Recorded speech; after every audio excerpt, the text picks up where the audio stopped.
nervous again. Oh, pretty crazy. You good, Jordan? Hey, guess what? Grandpa Jordy's birthday today.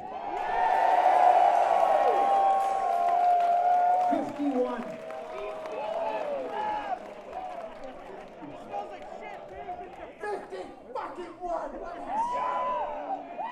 Jordan, you were only 30 when you wrote this next song. That is nuts. Yeah.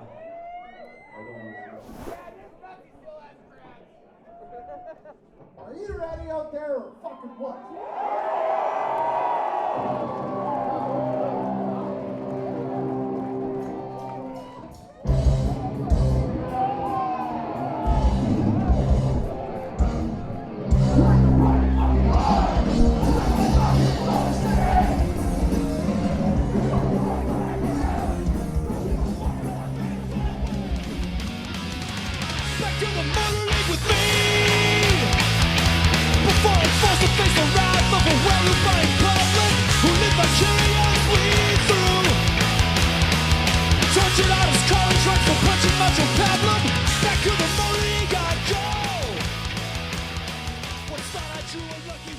You are listening to Unscripted Moments, a podcast about propaganda.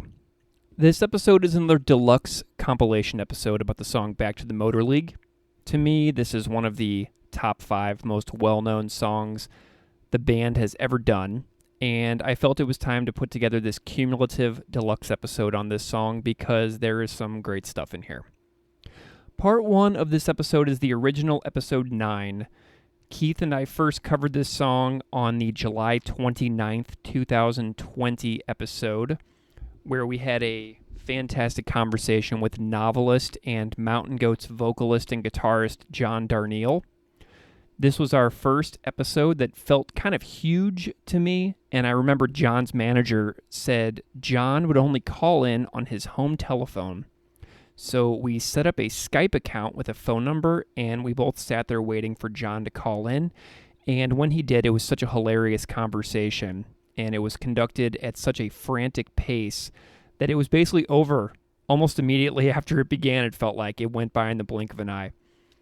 The thing that stands out is when John basically had me recite the song's entire lyrics aloud so he could just vibe with it.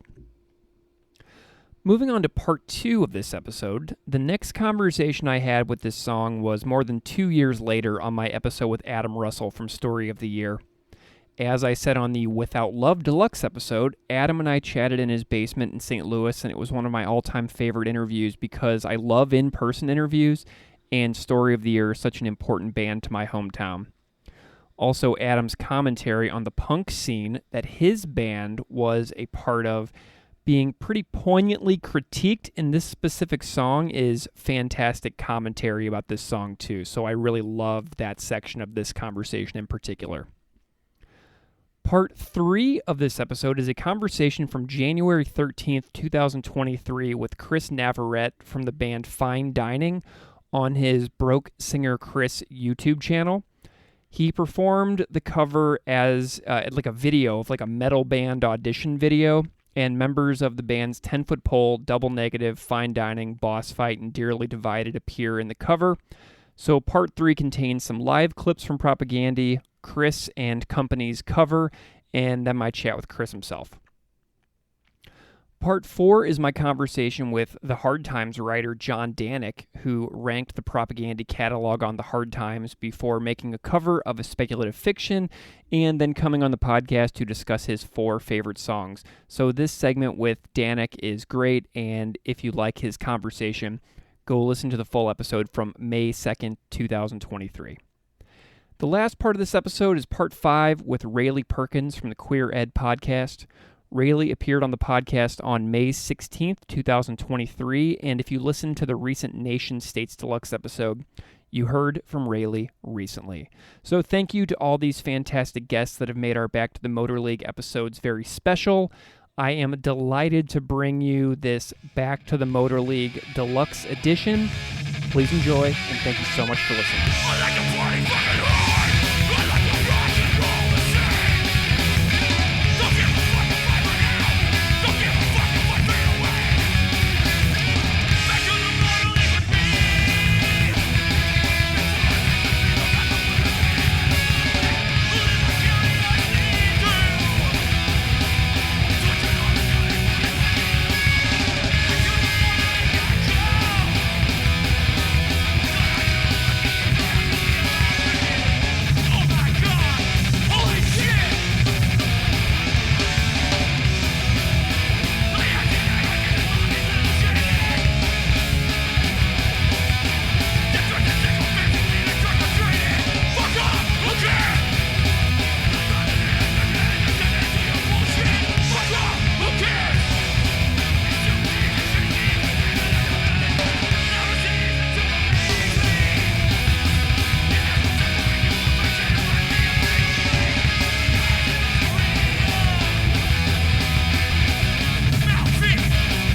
give a fuck if I burn out.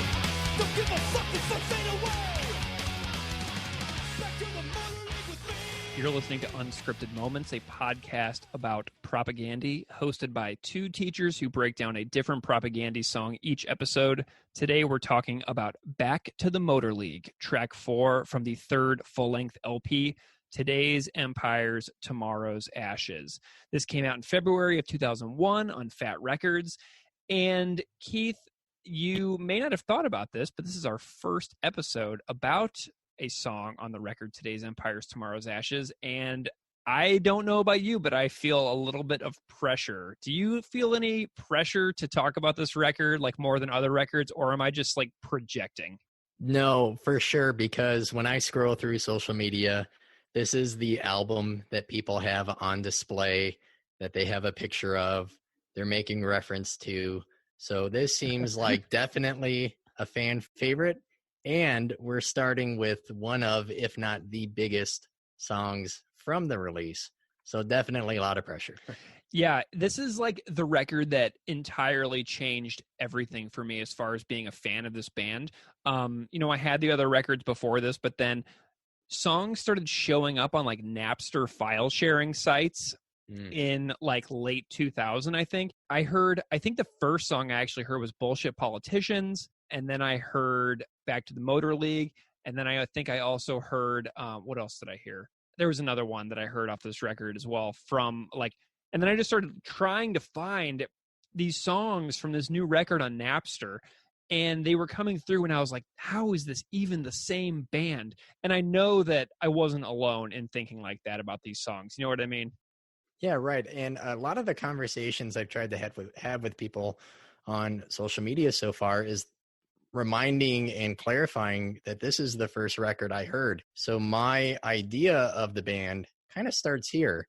It doesn't begin with How to Clean Everything or with Less Talk, which are immensely important albums to countless people, but they just weren't as important to me because that's not what I heard first. Yeah. And, I definitely feel a huge sense of affinity for this record more than those first two records as well, because this is when I sort of started trying to be an intelligent person who tried to care about the world, who tried to understand difficult and complex ideas. So I sincerely connect this record to a phase of my life where I decided I'm going to actually try and read long books. Do you know what I mean? Like I was a complete dummy, and this was something that really helped me break out of, just my high school ordinary banal life where I would work at Party City and fill party balloons or like go to swim practice or like water polo or like go to my friend's house on the weekend.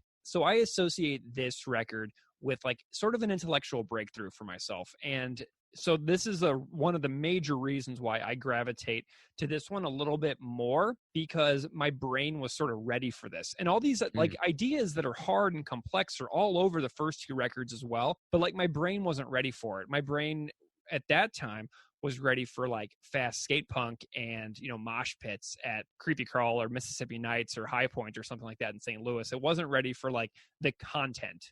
Oh, for sure, because I was a sophomore in college when I heard this. So my bubble was being burst. I had moved away from home. I was in a different community around a lot of different people that I hadn't met before, experiencing and learning new ideas and theories that challenged what I had been taught in school or brought up to believe. So this kind of sneaking into my lineup at that time definitely also matches like a pivotal point in my life when I started, volunteering more, reading, not just because of school, because of personal interest and personal betterment. For sure. Yeah, that makes sense. Can you tell us a little bit about Todd Kowalski and his entrance into the band in 1997? This is their first record with Todd. Tell us about Todd. What'd you find out? Todd is on bass here, and he really brings out a new era in the band. I mean, I can't imagine what it would have been like to have How to Clean Everything and Less Talk playing in home or in my car for years, and then to hear this new iteration of the band. I didn't have that jarring pivot away or that severing of sound and style. Everyone listening will know this most likely, but Todd was the singer and guitarist of I Spy, a hardcore punk band from Regina, which was originally called Clump. What a great name. They did a split CD 10-inch with Propaganda, and I Spy played together until the summer of 1996 when they decided to call it quits. I'm really glad that you pronounced Regina correctly. You know, growing up in the United States, it is not a completely obvious pronunciation. So well done to you. And I know that the Canadian listeners out there will appreciate that as well. I only know that because I listened to a podcast interview with Todd before. Awesome. Well, I lived in Saskatchewan for 2 years. And so, you know, Regina is a place that is very well known to me. And so it's one of the first things that you will learn if you move or lived in Saskatchewan from elsewhere is the proper pronunciation of Regina, the capital of the province of Saskatchewan. So something else I learned about Todd is that he also was in like another band who might have been kind of like a grindcore sounding band called Swallowing Shit. And they had like a 7-inch and an anthology CD as well. So I learned that about Todd too. Yeah, I remember having some of their songs on a compilation, but I didn't realize he was in that band. When did he join Propaganda?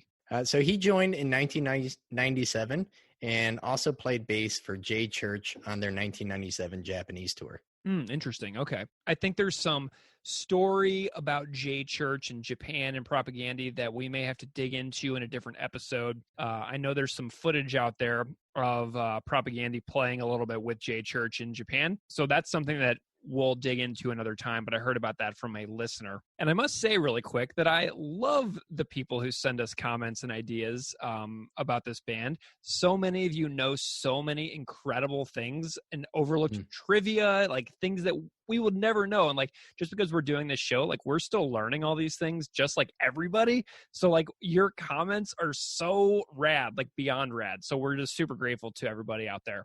Okay, so we're in the Todd Kowalski era of this band now. Another thing that I should point out to everybody was that in 98, G7 Records released the I Spy anthology called Perversity is Spreading. It's About Time. And my favorite tracks on that record, by the way, are Seamus's Nuts and More Than a Joke. Those are great. The whole record is insanely awesome. And so today Todd plays bass for Propaganda, and he's been on their last 5 records, Empires, Potemkin, Supporting Cast, Failed States, and Victory Lap. So to me, like, this is such a pivotal moment, today's Empire, Tomorrow's Ashes, and all of Todd's thrashy and hardcore sounds prior to Propaganda was like the perfect blend of syncretism that allowed Chris and Jord to bring out the metal aspects of their past. And, you know, Chris telling the story on his podcast about he and John K. Sampson not being able to see eye to eye on a song they were covering. This is like the next step from that. And it's just perfect. So we come into this new era of Propaganda. So we're going to be talking about Back to the Motor League today. I know that we have a super special guest. Keith, tell us about our guest this week. So our guest is John Darnielle from the Mountain Goats. When Greg and I first started planning this project, I jokingly put him in our notes as my dream guest. And the fact that he said yes is kind of a big deal. And it was really, really awesome to talk to him. We're going to go to our conversation that we recorded recently with John Darnielle from the Mountain Goats. And I also have to say, we recorded this on the phone, so it sounds like a phone call. But also, if you are a reader and you like novels, which I hope most of you do, you should consider checking out John's 2 novels, Wolf in White Van and also Universal Harvester. They're just amazing. Have you read any of John's work? I read both of those, and they're incredibly challenging. I think they're 2 of the most challenging novels I've read in a really long time. Yeah, and they're absolutely wonderful. And I'm not going to talk about those books. You should listen to John's interviews on his books on other podcasts, on other like radio segments. But anyway, let's go to our chat with John Darnielle from the Mountain Goats, talking about Back to the Motor League and his love of Propaganda.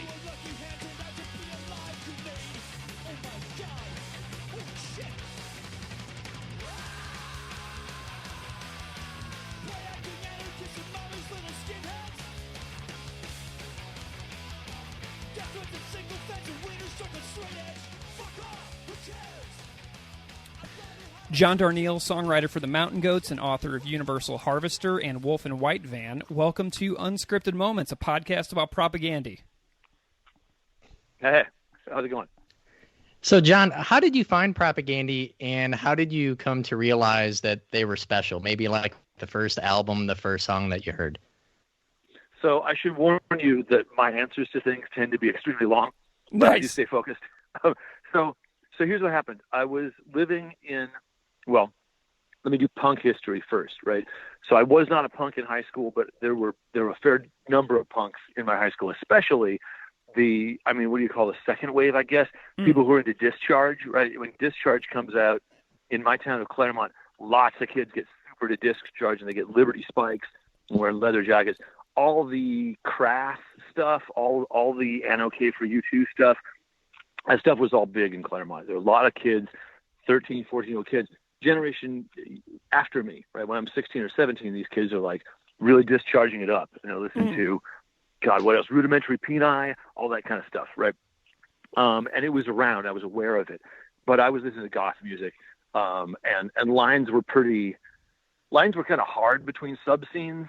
It seemed to me like if you were listening to this kind of underground music, you only dabbled in the other, metal and punk sort of in 86 or so really do start to collide in a really fruitful way. But I'm talking about 84-ish here, 85. So, but in college, I went back to school in 91, right? And at that point, my musical perspective has broadened a lot. And I was buying Maximum Rock and Roll. And it was a really exciting time in punk and hardcore. I mean, I know hardcore is a loaded word, but in the general broader punk scene, a lot of interesting stuff going on, especially coming off of Gravity Records in San Diego, and stuff like Born Against, right? Man is the Bastard was from my town, right? So Power Violence is going on. And I started really engaging this stuff, right? I would go to Man is the Bastard shows. Born Against, I totally idolized. I thought they were amazing.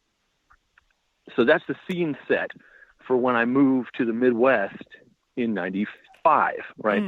By 96, I'm in Iowa, and my girlfriend, who's now my wife, had a show on KDIC, which is Grinnell Radio, right, in Grinnell, Iowa. Awesome. And around her second or third year there, they were having prospective students are touring the campus and are coming through the radio station to see, and it's one of the things that a prospective student might see and might pick the college if they have a cool radio station, right?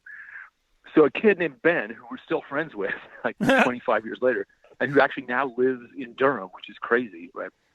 But a kid named Ben Coakley was touring, and I asked, and I was with her, and I said, "What are you listening to?" So I may listen to punk. I said, "Oh, like who?" And he says, "Propaganda." I had never heard them before, right? I was sort of at this point checked out. The Mountain Goats are kind of going on, and I'm way more attuned to indie rock, and I'm getting more into metal at this point. But he said Propaganda so instantly, right? He said, "Oh, this is Propaganda." I said, "Oh, really? Oh, cool. Well, I hadn't even thought of them."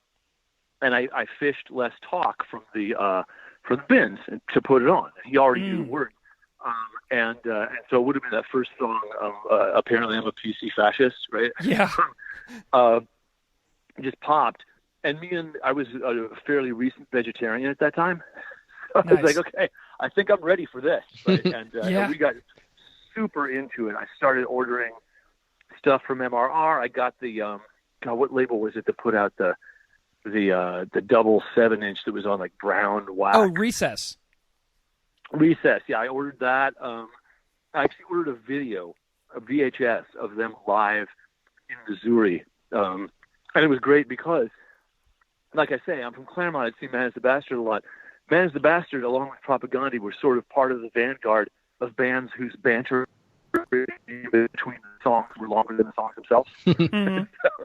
So that was when we got into it. Of course, Les Talk, I mean, that was just we went and got How to Clean Everything other stuff, but Les Talk, for me, was just a giant moment in time. It was like, so we listened to it all the time. The hooks were so great. And it was right. We were right squarely in its political zone, just on the same page, Nice. What year was that again? That would have been, I want to say, 96 or 97. I'm not sure when the record comes out, but it would have been, I moved to Grinnell in 96, and I'm there until I think just 97, I forget. But it's hard to keep a beat on the years as they pass. Yeah. Well, and so like whenever I reached out to you about doing this show, you didn't select a song from Less Talk More Rock. Whenever I said, "Hey John, what's a song from Propaganda that jumps out to you so much that you would want to talk about in detail?" You mentioned Back to the Motor League, which comes out in 2001, so a few years after you found the band. Why'd you pick Back to the Motor League? What is it about that song and Today's Empires, Tomorrow's Ashes that jumps out? So how many records did they release between Less Talk and Back to the Motor Leagues? 0. Not a fucking one, right? Yeah. It's like, and if you were into Less Talk in the mid-late 90s, you were sitting there going, why is every shitty band releasing a record every 9 months, right? And touring, and I have to hear about them all fucking day. And this band who is really good puts out one record, and it's a fucking titan of a record. And they're kids when they make it, so you know it's good, right? It's like you got to have more in the chamber. You guys in your early 20s, right? And then crickets, like nothing. and it was like very, well, okay, well, I don't know what's going on with them. There was no way of really knowing. I mean, obviously there is. You could write to them, and they would probably tell you, but wasn't really doing a whole lot of that at that time. But then the internet is gradually, I mean, it already had existed, but we're just out ahead of high speed kilobit transfers are getting faster. And I forget whether it was, I think maybe we were on the G7 mailing list. I'm trying to think of how we get a hold of the track. But the thing is, they released that as an MP3. It preceded the album, right? And for us, for my wife and I, who was at this point working at Iowa State University, doing lab work in science, it was very exciting. It's like, there's a new Propaganda song. For me, it was especially exciting because it sounded pretty metallic. It was like I was getting more and more into heavy metal, and really at this point, they're starting to show their metal chops, right? The speed metal vibe is really coming through. And, I mean, we just loved it so much, and it was so exciting. That was the first breath from Propaganda in 5 years, 7 years? Mm-hmm. Yeah, it was a long one. So did that song just grab you right away by the throat? Oh my God, it was so good. It was like, I mean, it's I think it'd be hard to imagine, just because the world is so much busier and there's so much more music available to you at all times, what it was like to wait for just the right thing from a band you like, right? It's like now, if a band goes away for a long time, I can fill my plate with other stuff in the waiting, and I'll be stoked when they come back. But at that time, it was like, there's plenty of good music, never any shortage of good music, but it was an event, it was really quite exciting, and it still felt very personal. It was like, we'd never seen them live. We started to hope that they would tour, I don't think they did. I think they were in their not coming to North America phase, or not coming to the U.S. at that point. Got to sort of thing to slap you for. They're in North America, but they weren't coming to the U.S. But yeah, it was like, it was huge. The lyric was really good and clever and compressed in that Chris Hanna style. He's really good at compact phrases. His phrasing is sort of under-discussed, I think, just how good it is. He doesn't do the thing that 90% of lyric writers do, where you force a syllable to bear a stress that doesn't belong to it. The example I always use is, pronounce this word for me, W-I-N-T-E-R. Winter? That's right, and never winter, right? Ever, right? This is not how you say it. Winter is not a word at all, right? But lazy lyric writers, if they need to say winter and the rhythm falls wrong, they'll just say, this winter I went, and it sounds terrible, always sounds bad, right? And a good writer just doesn't do that, just gets around it, finds different ways. Chris Hanna is really good. It's really, really quite. His stuff spews out of him like it was something he was saying spontaneously, which for me is what poetry is like, it just sounds like you were just going to say that anyway, right? Except that it comes out as a fully formed expression. And he's really good at that. It was just such an exciting song. I mean, it's like, to this day, I'm not entirely sure what its subject matter is. It also feels like, it's about punk, right? But it sounds like it's got a lot of pent up expression, like they've been waiting a long time to get it coming, and so it really just sort of lands. So, John, thinking about like the rest of the music in the song, you said it being a little bit more metallic, really grabbing you. Is there anything else like musically that the song kind of that you find to be pretty special? Well, one thing that it does is it's sort of making fun of it's making the kind of music that it's making fun of. It's got a very self-referential quality, right? So it's talking about, I think, if I remember correctly, I should have done some research, but it's been a busy time. I haven't picked it up in a minute. Remember, it concerns the punk scene, right? And it concerns a sort of meathead mentality, the same sort of meathead mentality that likes to, the New York hardcore Lower East Side sort of feeling of like chanting lyrics and being sort of hulking bros, But it's making the kind of music that is very appealing to that exact audience while criticizing it, right? There's it is a scene politics song, which is really funny because everybody who hates scene politics likes to think they're above it. But if you're even talking about scene politics, then you're in the scene, right? But when it goes to the double drumming, the fist in the air part, right? Yeah. I think what it's doing is sort of trying to get you to buy in and then point a finger at you and ask you, why are you buying in? Which I think is pretty great. And so Chris Hanna said of this album that he finds it to just like sonically not be very listenable. And as a result, he ranks it lower than Less Talk, More Rock because of just the audio quality, the guitar tones. What do you think about the mix? I mean, do you think it holds the record back? Look, Sgt. Pepper is below Less Rock. Less Rock is like, you can't really be comparing shit to Less Rock. It's a moment in time. I don't agree at all.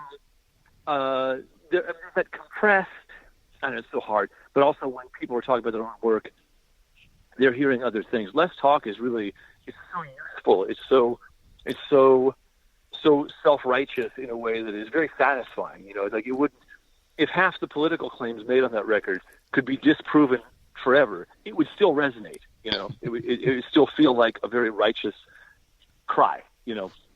Whereas when you get a little older, then that righteousness has now gone missing for a much more complex mode of expression. Right? It's still angry, it's still protest essentially, but it's not nearly as sort of monomaniac. It's like it's much more detailed, right? It's much more complex, and so mix wise, I don't know. I mean, he can speak to that better than I can because I think usually it's only the artist who really understands what happens in mix and what things sounded like in the studio versus how they landed in mix. That's a whole thing that, like, I've sort of spent a lot of time and energy trying to get people to think about that kind of thing. Because mix and master can make such a gigantic difference in your record. Absolutely. Sequence, mix, and master, right? And people don't understand a mix can make all the difference, and especially since when you're in the studio, when you listen to the roughs, when they just bring up what you did and you listen to it in the studio monitors, these moments are incredibly exciting and inspiring. Like, you listen and you go, fuck, that sounds amazing. Oh, we did it, guys. Well, then it goes to mix, right? And in mix, it's not going to sound like that, because that wouldn't sound good if you just bumped that mix down and released it. That mix is also a moment in time, right? That the studio mix that you're listening to as soon as you do it, it's just a rough thing so you can hear your parts. And you're in the excitement of the moment, and it's it's a whole. I'm trying to think of what it's like.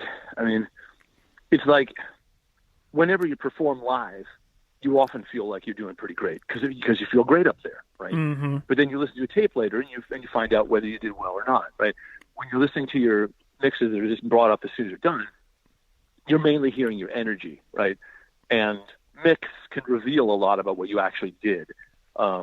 Having said that, I don't know much about the Motor Leagues. To me, it was a pretty drum mix on that is good, in my opinion.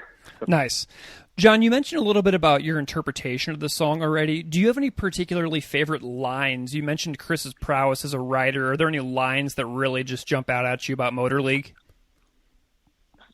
I don't have them in front of me. Read them.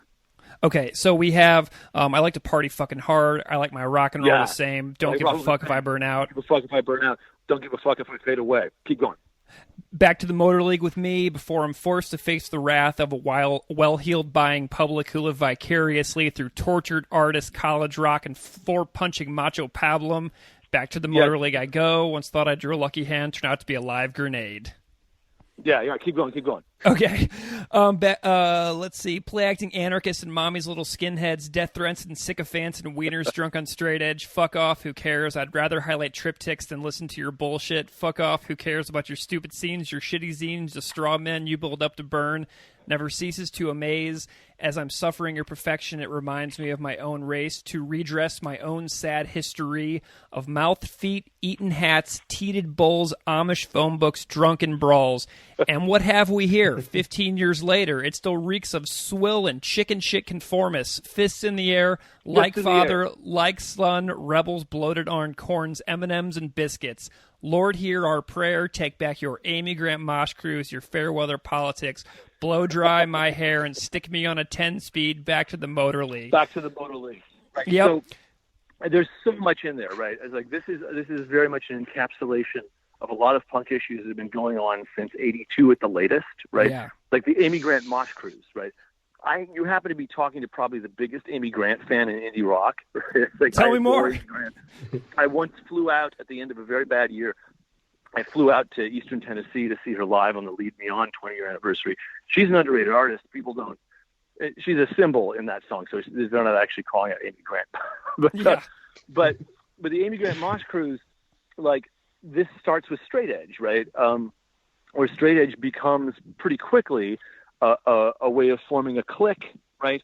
That is very exclusionary and that is very, that doesn't ask questions about what people's behavior might mean and where it might come from, the sort of militant veganism that turns people off, that does not in fact help any animals, where you just say either you do this or you're not on board. Well, that sort of veganism we all learn over time doesn't take into account what about people who were raised in food deserts, right? Which is a lot of fucking people.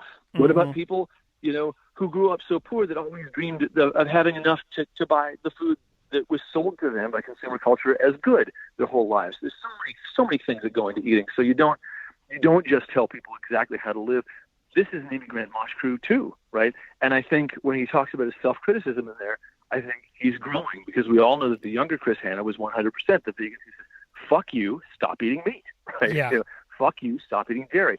And as he grows, I'm 100% certain that he comes to understand that approach doesn't help animals, doesn't help the issue, but it does feel good, and it's also part of your process, right? It's like that's what, with any of your radical politics, you're going to go through steps of process, and you're going to engage in a process of self-critique and of shame, when you go, oh, fuck, what an insufferable fucking dude I was. I wonder how many people I turned off to the very cause I was trying to convert them to. I know for me, when I first quit eating meat, I tell anybody who cared to listen to go fuck themselves. Stop eating meat, you fucking savage.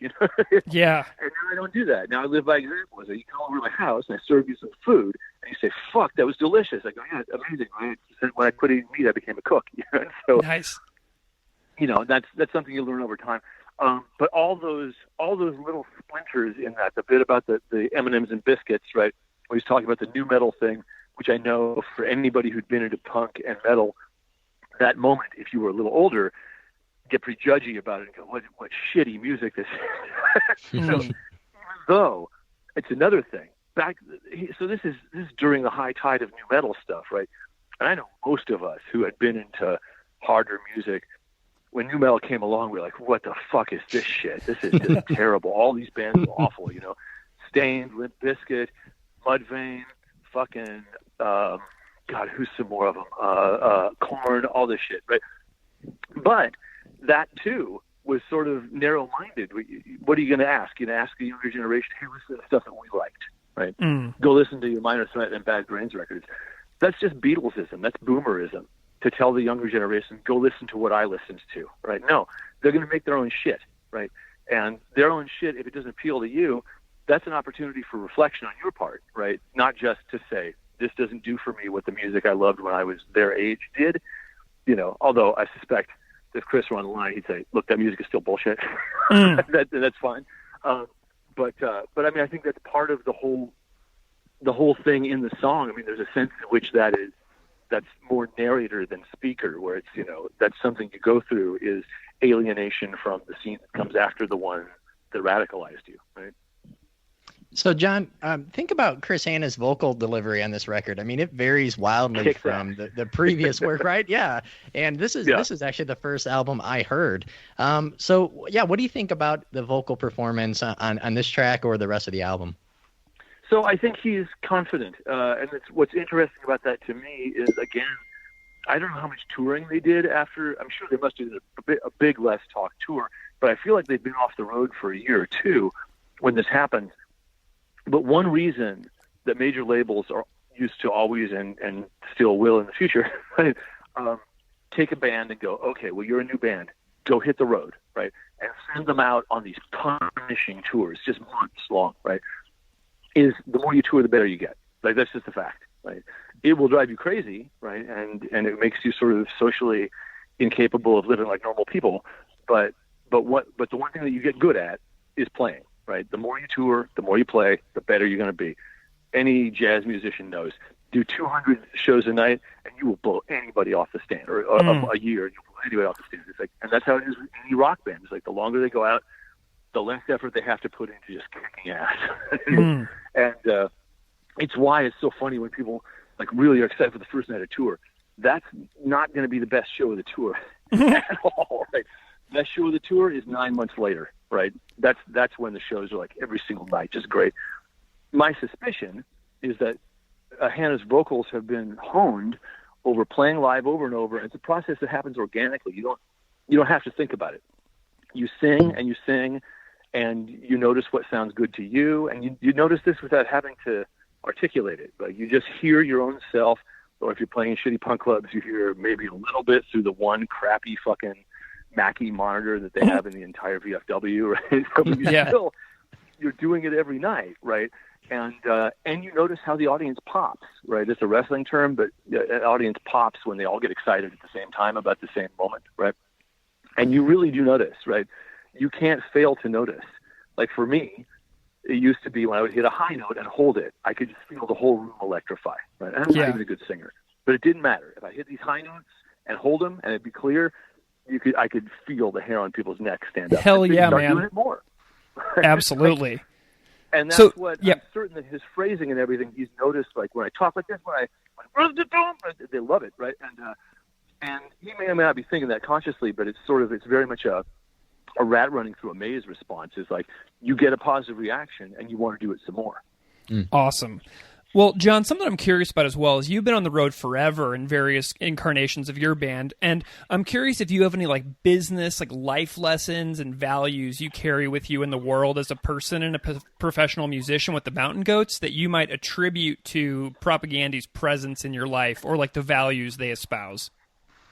I'm trying to think. I mean, the thing is, like, so we have toured a lot more than they wound up touring. So for us, there's a band of brothers thing. I mean, I just assume that our values come from the same place, right? They come from thinking about what don't we like in the world and what can we think about doing, or presenting that might be a corrective to that in some way, right?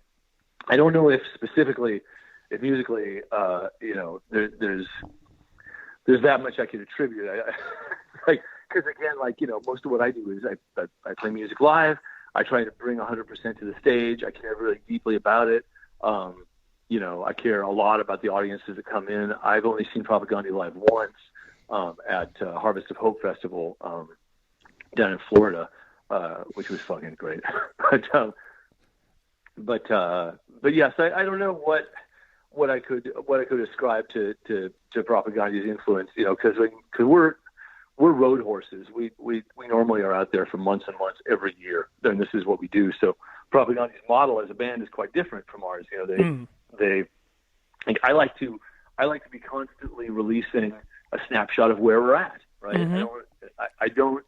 I'm not a perfectionist. I mean, I hope what I'm presenting is always as good as it can be, and I work very hard to make it that. But I also want to be putting the work out there because it might help somebody. It might be what somebody needs. I know enough people have expressed gratitude for it that anything I do, maybe we'll find somebody who needed it at that time. So I want to make as much as I can, reasonably. I want to be putting it out there and getting it out before that moment has passed and I'm on to something else.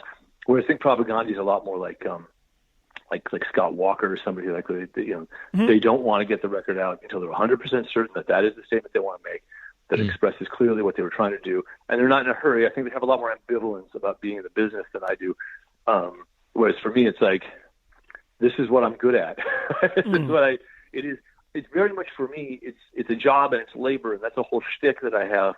That I think people don't think of art as labor, and so they think of it as a pastime or somehow not as legit work. Whereas for me, once it started paying, I'm like, cool, you got a job. Work like you have one. Put 8-hour days into it. And that's what I do. All right, John, I just have one more question. So if someone who wasn't really familiar with punk or metal read the lyrics, I think a lot of the references they wouldn't really get. So do you think the song says something more than just about, something for angry punks and angry metalheads? Does it say something more about, universal about the human experience?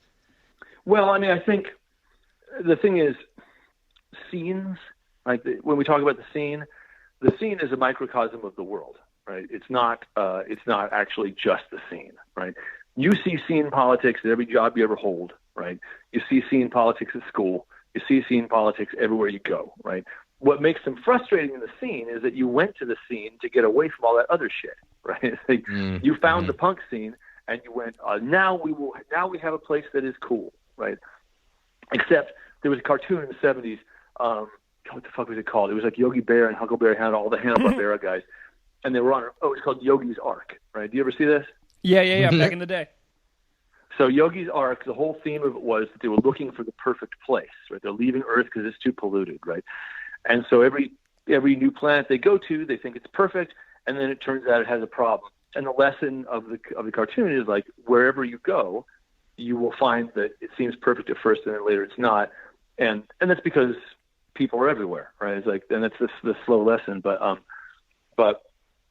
so yeah. So when we talk about scene politics, we're talking about the Garden of Eden, right? About the loss of a vision of innocence and purity, because that's how it seems when you first get there. You go, oh fuck, here's some people who care about what I care about. Here's some people who like the kind of music that I like. Here's some people who, don't think it's so bad if I dress funky, if I have some other kind of dressing, except that as you learn more about the scene, you go, oh, but I am allowed to think this, but not this, right? Oh, I'm allowed to wear this, but not this, right?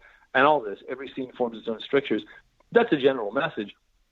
But the beauty of the song, I think, especially coming when it did, is like it came out and it was sort of like, if you don't already know what we're talking about, that's really not our concern here. We are speaking to people who are already on board. We already know who's going to listen to this. So, and that's part of the beauty of propaganda is like they proselytize, but they're also not demanding that any new ears come in. Although I do think actually musically the growth has been so spectacular in the 21st century that it's kind of shocking to me that it doesn't get better coverage within metal and stuff. It's like musically they've grown so much. I think as a guy who fucking loves less talk, but as Potemkin City Limits happens, all this stuff happens, the music gets much more complicated, gets much more metallic, as we've all observed. And I mean, just in terms of having more to chew on instead of just to pump your fist and get amped, which is great too. Right, but there's just so much more. I think Chris has never stopped growing as a player. I think he's been dedicated to that, and that's something. If you're a guy who gets over on words, they won't even talk about your playing. You can't pay people to talk about your growth as a player. They'll never do it, But he has. It's like he's grown as a writer, and I believe also it's co-writes. I think it's like working with the rest of the band, making it happen. I think that's actually been the story of Propaganda for the last 10, 12, 14 years. Well, John, thank you so much for your insights and your love of this band. That's what we're here for, super fans talking about Propaganda and just giving them some props for everything they've done for listeners over the years and pushing themselves. So we're so delighted to have you on the show. It's just been awesome to have you here. All right, excellent. Well, it's a real pleasure talking to you.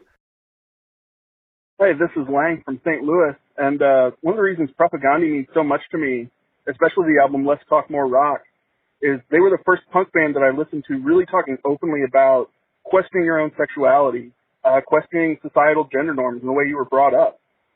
For me as a young person, hearing this kind of representation in the music that I was listening to it was so impactful. It really helped me understand that other people had gone through this questioning process. Other people were asking these things of themselves, and it really helped me feel a lot less lost and less alone. And that's just something that's stuck with me my whole life.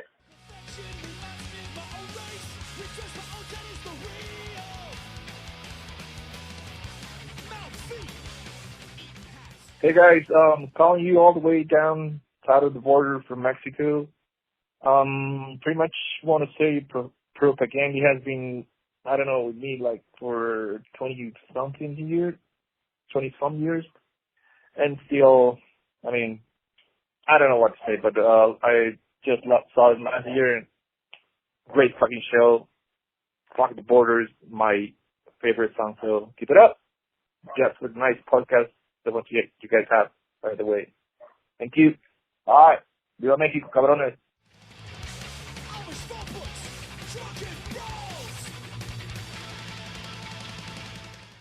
So, Greg, Yes. what was memorable about John's comments, interpretation, or thoughts on the band and the song Back to the Motor League? It was amazing having John on the show. Just to have that chat with him.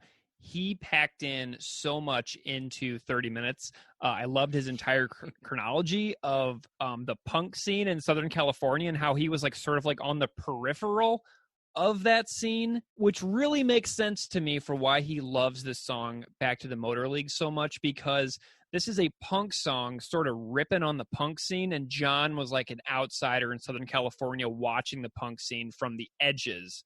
So to me, this is like a natural thing for John Darnielle to like, as far as like the message of the song. I loved him talking about his love of Born Against. And then in 95, 96, like whenever I was like 12, 13 years old, living in Missouri, how John's life took him to Iowa. So he was living just a few hours away from me for, when I was in like middle school. And that's just so cool to me to think that dude and the incarnation of the earliest incarnations of the Mountain Goats were taking off when he was living just a few hours away from me. That's just amazing. I love the fact that the guy who showed him Propaganda is still friends with him to this day. I loved that. I'm still buddies with the people who I found out about Propaganda from. Like my friend Steve and I still chat on Facebook now and then. He's the guy who I took the CD off the coffee table from. I love that John's first song that he heard was apparently I'm a PC Fascist, and how he connected to the music initially because of his budding vegetarianism. That was so cool to see reasons why things latch on to people. Anyway, so John talked a lot about how primed he was for Today's Empires, Tomorrow's Ashes, because there was such a long gap between records. And it was like a long time, like 5 years from Less Talk to Empires. And I love his visceral enthusiasm for this song. Something else that jumps out to me is like, you can tell by the way that John talks that he is so interested in words in general, writing, the way that phrases are put together. He kept talking about how Chris strings phrases together. And you can tell that John is like a skilled wordsmith because he just like effortlessly talks about like the discussion of how Chris doesn't force syllables to bear stress and things like that. And that got me thinking about like exercises I've done in like my own classroom that like, lyricists might want to do. So like in high school, for example, an easy example is iambic pentameter. Like I'd have students do accented and unaccented discussions around iambic pentameter, which is like an easy example of the ways that, words are emphasized. So like a beat equals one syllable. So da in da-dum, just like your heartbeat. And then there's also feet in phrasing. So there's like a foot is a combination of two beats, like one strong stress and like the other one is weak. So da-dum or da-dum. And then like an iamb is a foot that has an unaccented syllable followed by an accented syllable. So you have da-dum, and then you add the pentameter, which is 5 iambic feet. So da-dum, da-dum, da-dum, da-dum, da-dum. So anyway, this is just this long rambling example, but this just got me thinking because of the way that John talks. And so, you can see the stressed, accented, and the unaccented pieces. And then that comes through in like spoken performances in like Shakespeare, like friends, Romans, countrymen, lend me your ears. I come to bury Caesar, not to praise him. The way Free language arts lesson today. Oh, I'm so sorry. I'm so sorry. Like, so anyway, the way he says that just sounds like Chris Hanna was just going to say that anyway with his phrasing. is just so spot on, because Chris just makes it sound so simple. Like he's just like improvising all the things he's saying. It's so smooth and effortless, but it's not structured in the way that a lot of song lyrics are. So that was like so cool to hear John Darnielle, a writer whose work I immensely enjoy, his musical and his literary works, talking about why Chris Hanna inspires him as a lyricist. So that's just so awesome. Yeah, an observation that I would not have been able to make with my skills and my knowledge set. That's why having these guests is so amazing for these songs. Like you and I could get together and talk about these songs every single week, but with these guests that we're talking to, I feel like I'm learning so much and picking up on what a diverse group of people, the way, like diverse in the way they're thinking about these and the way that they're discussing the songs. It just really helps me elevate my own understanding of why these songs are special, because like, you know, I feel like I could always say, oh, this song rocks, man.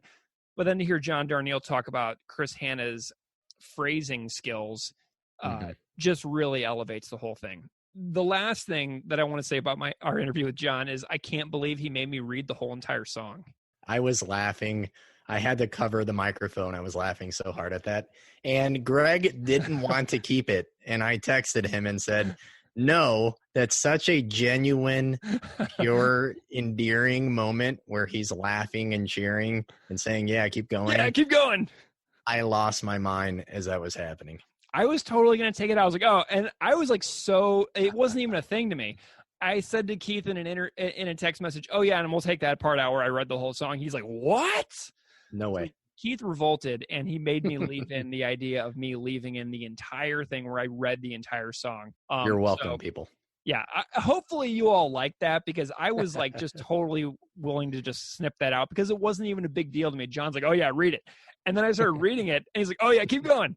And I was like, holy moly. So then I got to the end of the song just about, and then he goes into his discussion of Amy Grant Mosh Cruise and how much he loves Amy Grant. And I was losing my mind. Yeah. So we left that in because Keith made me. So anyway, Keith, what do you think about our chat with John? Because I know that was a super special moment for you.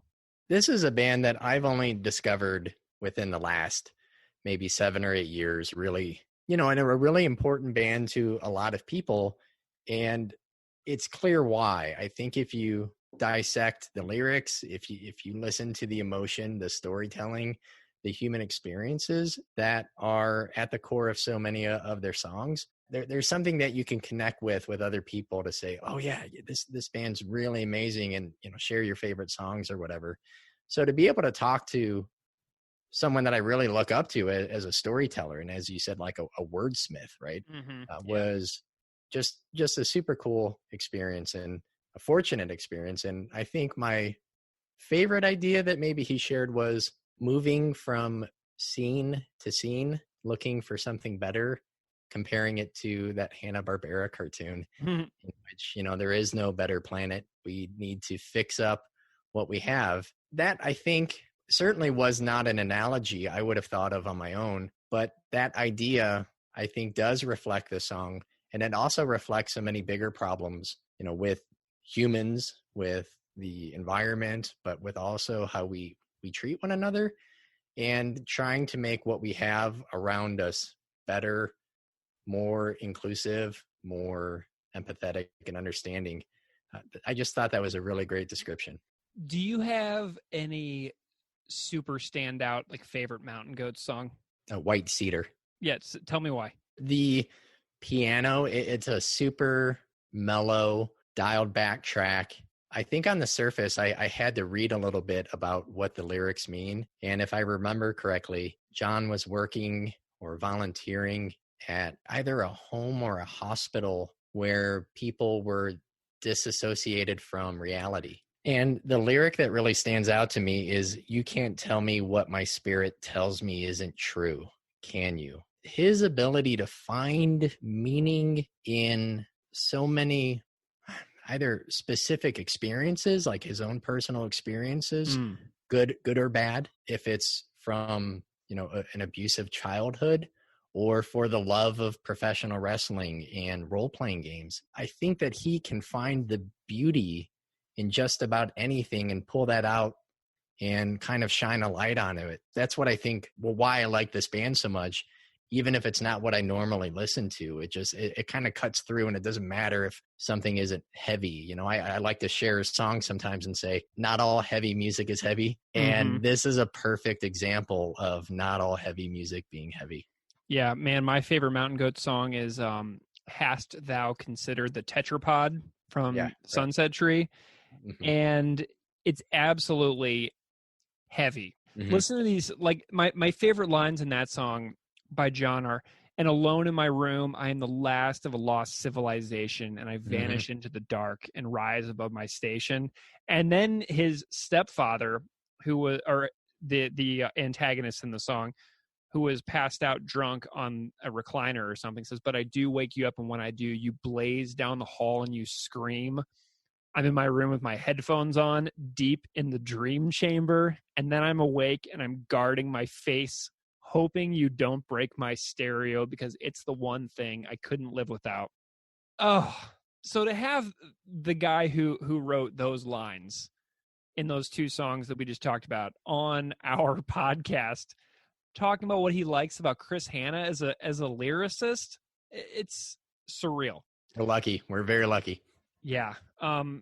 So I'm just thrilled to be able to have that conversation recorded like forever. So anyway, should we go in and chat a little bit about the lyrics of this song? Let's talk about it. What are some of your favorite things about this song that jump out lyrically? Or wait, should we talk about what a motor league is first? What is a motor league? I'm glad you asked, because I was doing some digging on the motor league, and a very kind listener named Sam Thompson, who is the host of Witch Police Radio, a 500-plus episode podcast run out of Winnipeg, Manitoba, Canada, home of Propagandy, was super kind, and he sent to me some details on the Motor League, which is featured in this song. And so just for anybody who doesn't know, Witch Police Radio, great podcast. I've been listening to it the last couple weeks as Sam and I have been in touch. An episode of the podcast of his that I'm enjoying right now, which is Propagandy adjacent, is with Ryan Nash, who plays in the band Agassi, who is now bandmates with The Beeve and Derek Hogue. And Derek used to work for G7 Records. Sam sent some notes in, and he told me about the Motor League, and this is what he said. It says, the Manitoba Motor League, which began as an enthusiasts club created for the betterment of motoring conditions, was formally incorporated in 1918. The Manitoba Motor League lobbied various levels of government for the rights of motorists, for improvement and maintenance of roads, for unified signage on streets and highways, for vehicle inspections, and for driver and pedestrian safety training. The league published maps, offered roadside assistance programs, and certified repair facilities. Its publications included the Manitoba Motorist and Going Places. The league began in 1904 as the Winnipeg Automobile Club, and in 1993 changed its name to CAA Manitoba to mark its long affiliation with the Canadian Automobile Association and AAA from the U.S. So Sam went on to say that he worked there briefly when he was, just one of his jobs that he's had over the years. And he says that what he mostly did was answer emergency road service calls, which is difficult in a place like Manitoba, where it's in the wintertime frequently minus 40 outside. And, he would have to tell people that it's going to be like 6 hours sometimes before we can get to you. Yeah. In the middle of the winter to get a car boosted, which is, you'd imagine somebody might be waiting in minus 40 and they wouldn't take that information very well. But, he says that it's a kind of a transient workforce and that there's a lot of students who do it because the phone gig is easy, flexible, and well paid. So he says that based on the lyrics of the song, Chris probably worked for the Motor League's travel agency, which in Winnipeg these days is in a building right behind the one where the call center was. And they, highlight triptychs and they help people with like map navigation. So it's basically like the American version of AAA. So that is what I was able to find out on the Motor League. I always thought it was like a convenience store. That was my assumption. Yeah. So that's what I found out on Motor League. So Back to the Motor League is like, basically Chris leaving the punk rock world and going back and working at his, working at a day job where he's like helping people like print out maps for like long distance road trips and stuff like that. Yeah, there are so many references in musical and personal references in this song. I think some are obvious, some are really obscure, like I didn't pick up on that.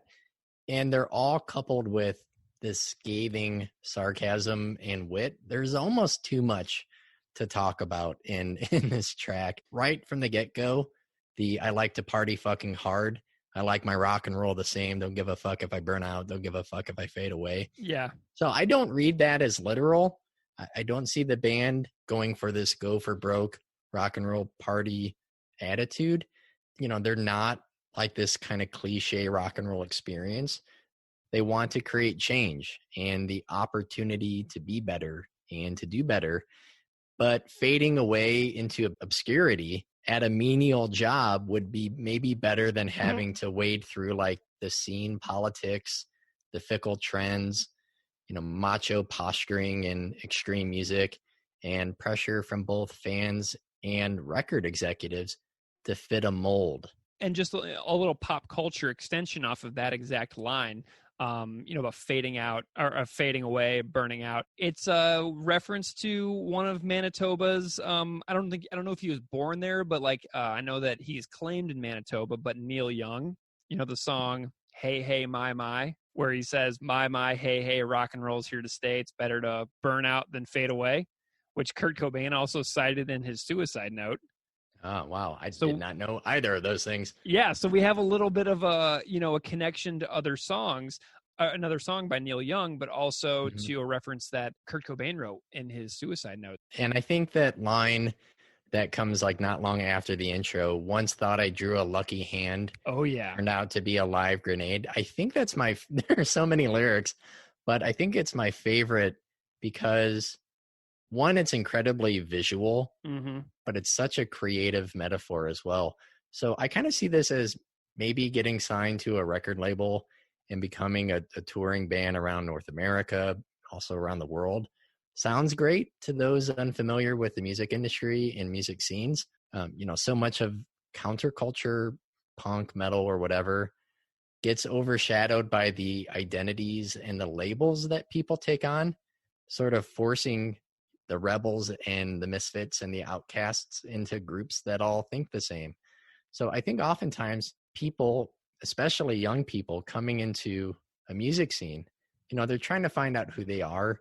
They're trying to create an identity separate and unique from what's been passed on by family or shaped by their geography or their community. And the identity ends up being more important than maybe the music. And this song almost reads like a diss track. Someone who was into anarchist punk and progressive politics for a little while, and maybe Christian metalcore bands that are fighting people in the mosh pit, or straight edge bands. Everyone with an image that seems maybe to be a little bit more about groupthink than about the music or challenging the bigger things that this band perhaps believes need to be challenged. Yeah, I love that line too. Once thought I drew a lucky hand, turned out to be a live grenade. And to me, this is Chris saying that he felt lucky, like he was maybe lucky that he found punk, because on the surface, with bands like Dead Kennedys or SNFU or Bad Religion, it seems super smart. And like everybody would be there for the intellectual component of it, which Propaganda, Dead Kennedys, Bad Religion totally are. But then he discovered the inherent bro culture as well, which was probably around him the entire time when the band was forming, because they were a band for a long time before they got to How to Clean Everything, before they got to Less Talk More Rock.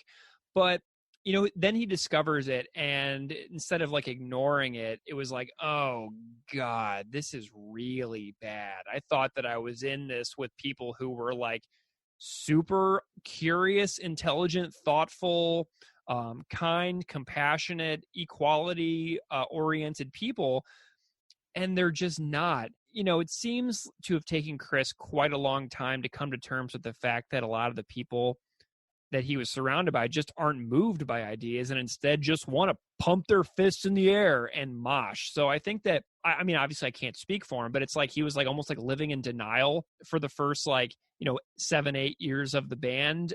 And then Let's Talk More Rock. Then he started calling all those people out. Then now I feel like it's elevated that even more so. Do you know what I mean?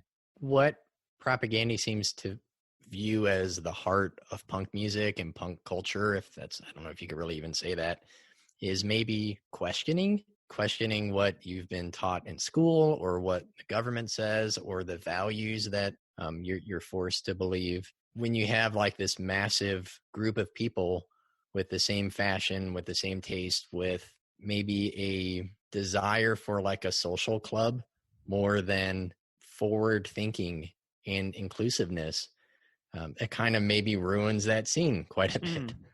Yeah, and like John Darnielle said, Propaganda is really good at making music that sounds like it would appeal to the hulking bros, but whose lyrics are directed squarely in their direction.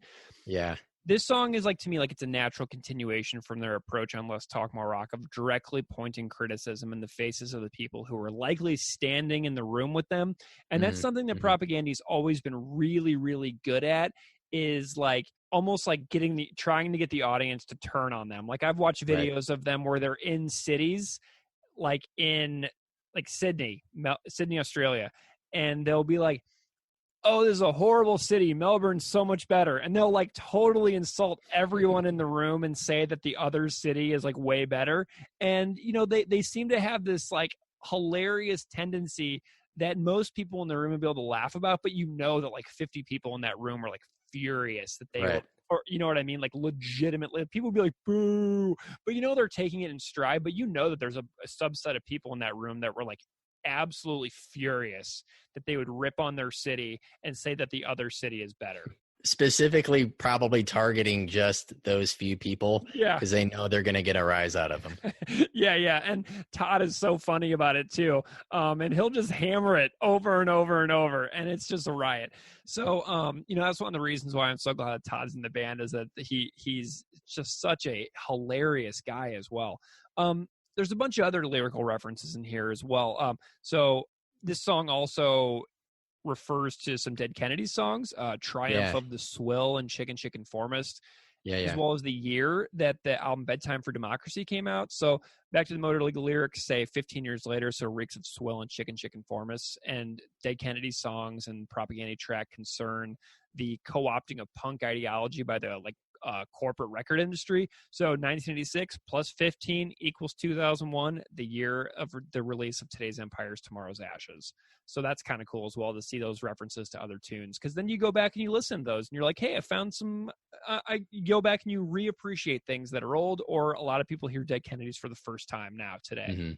Yeah, and I think Chicken Shit Conformist is basically lyrically this same song, but removed of all of those obscure references, just an essay that talks about how punk's not dead, it just deserves to die, and explain how this movement or this culture has been co-opted by people who care more, about money, and they care more about fashion, and they care more about stage diving and having a good time versus actually like challenging positions of power. John Darnielle also mentioned something else. So the line "fist in the air" cracks me up. To me, that is a funny line. So like, people who talk about like scene politics are obviously in the scene. So the notion of a singer asking people to throw their fists in the air cracks me up, because I know why bands do that. Like, they want to energize us. They want to know the crowd is quote unquote with them. Are you with us, Pittsburgh? You know what I mean? But it's also such a standardized approach to shows that I've personally experienced like a million times. So like, I actually appreciate it when a band like completely doesn't even acknowledge the audience. Like Laura Jane Grace from Against Me, like back in the day, was so good about like standing sideways and not even looking at the audience and not talking between songs. And I absolutely loved stuff like that. I was like, yeah, you we're not even here. We don't matter at all. Just like I thrived on it, because so many bands would be like, come on, circle pit, or fists in the air. And to me, when a band ignores the audience, that is just so perfect. So like Propaganda used to have an old Twitter bio that springs to mind now, where they said they were the North Korea of punk. Right.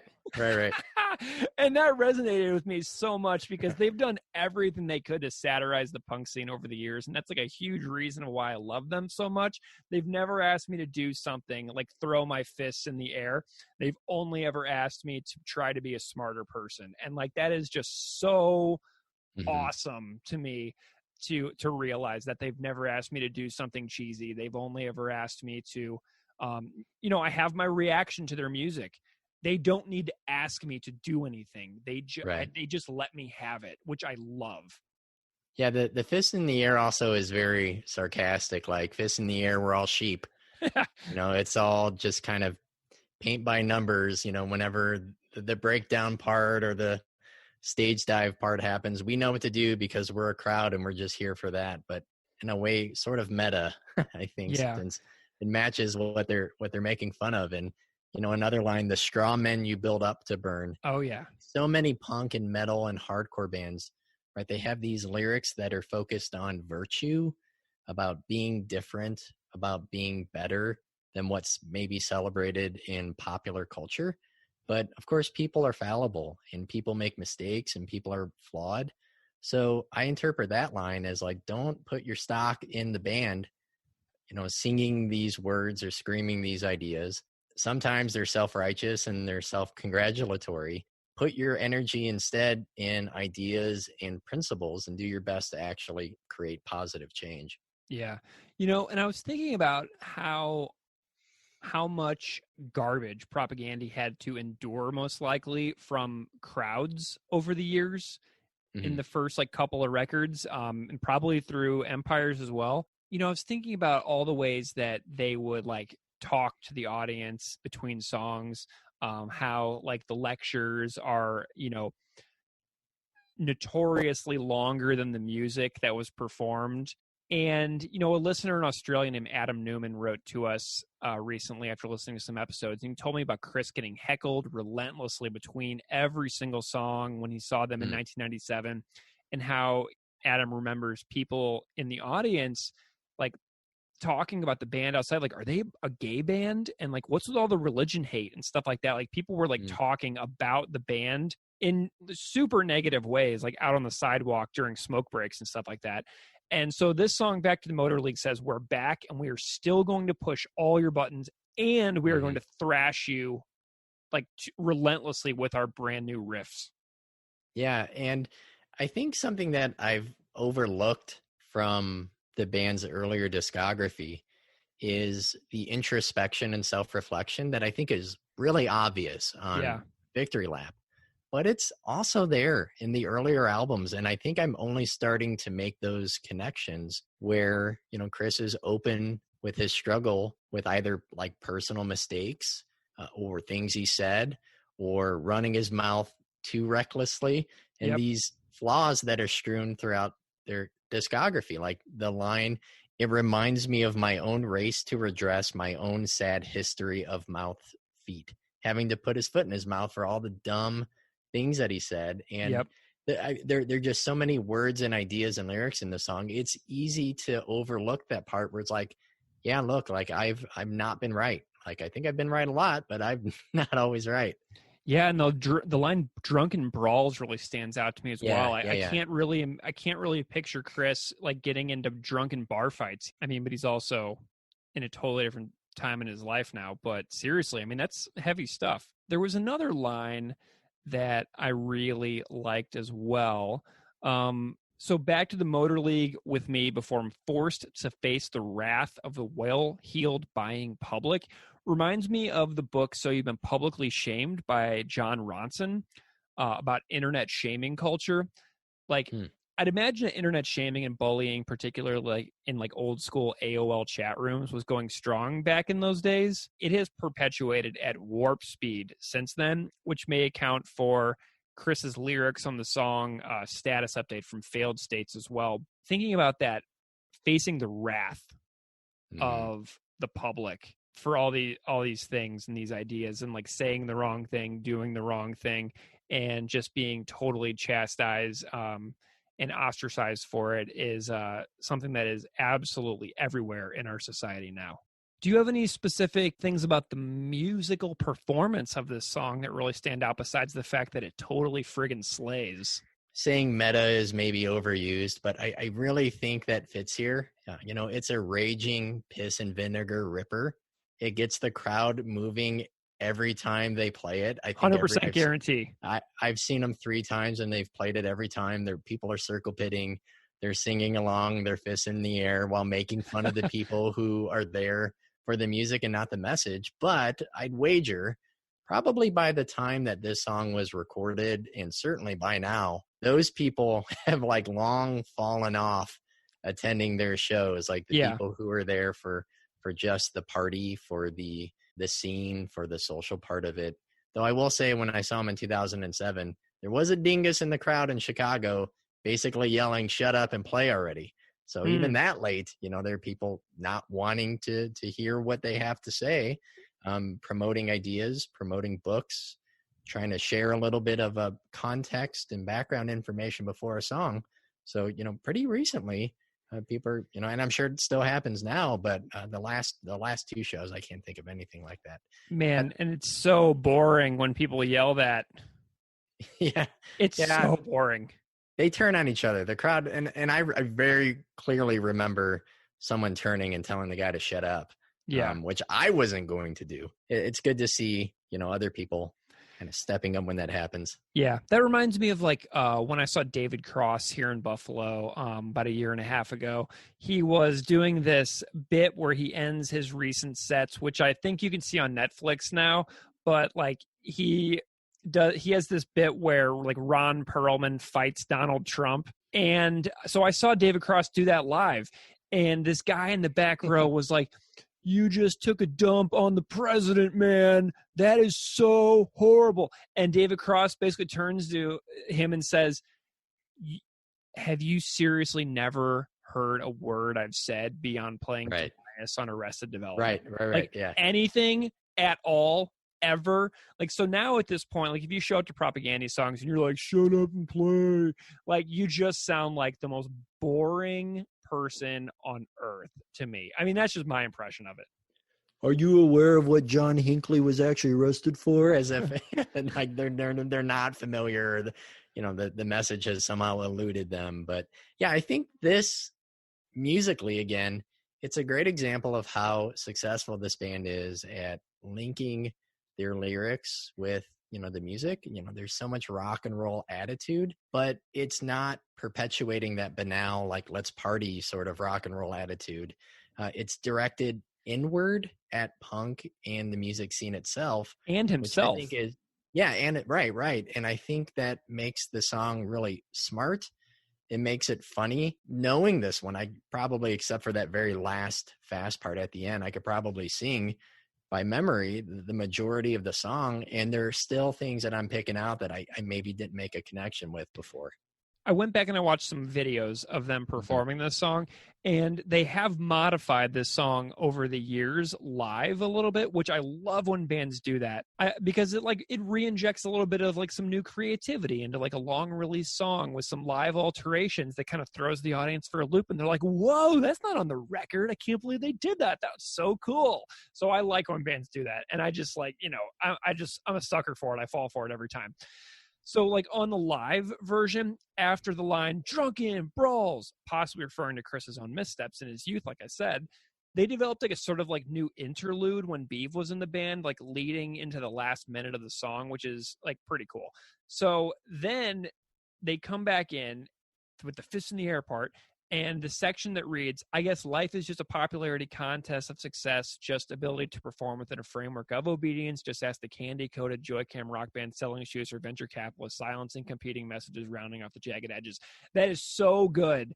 But on the record, he's like singing it like he's singing 2 things at once on the recording. "Back to the Motor League," and he holds that note while singing that "life is just a popularity contest."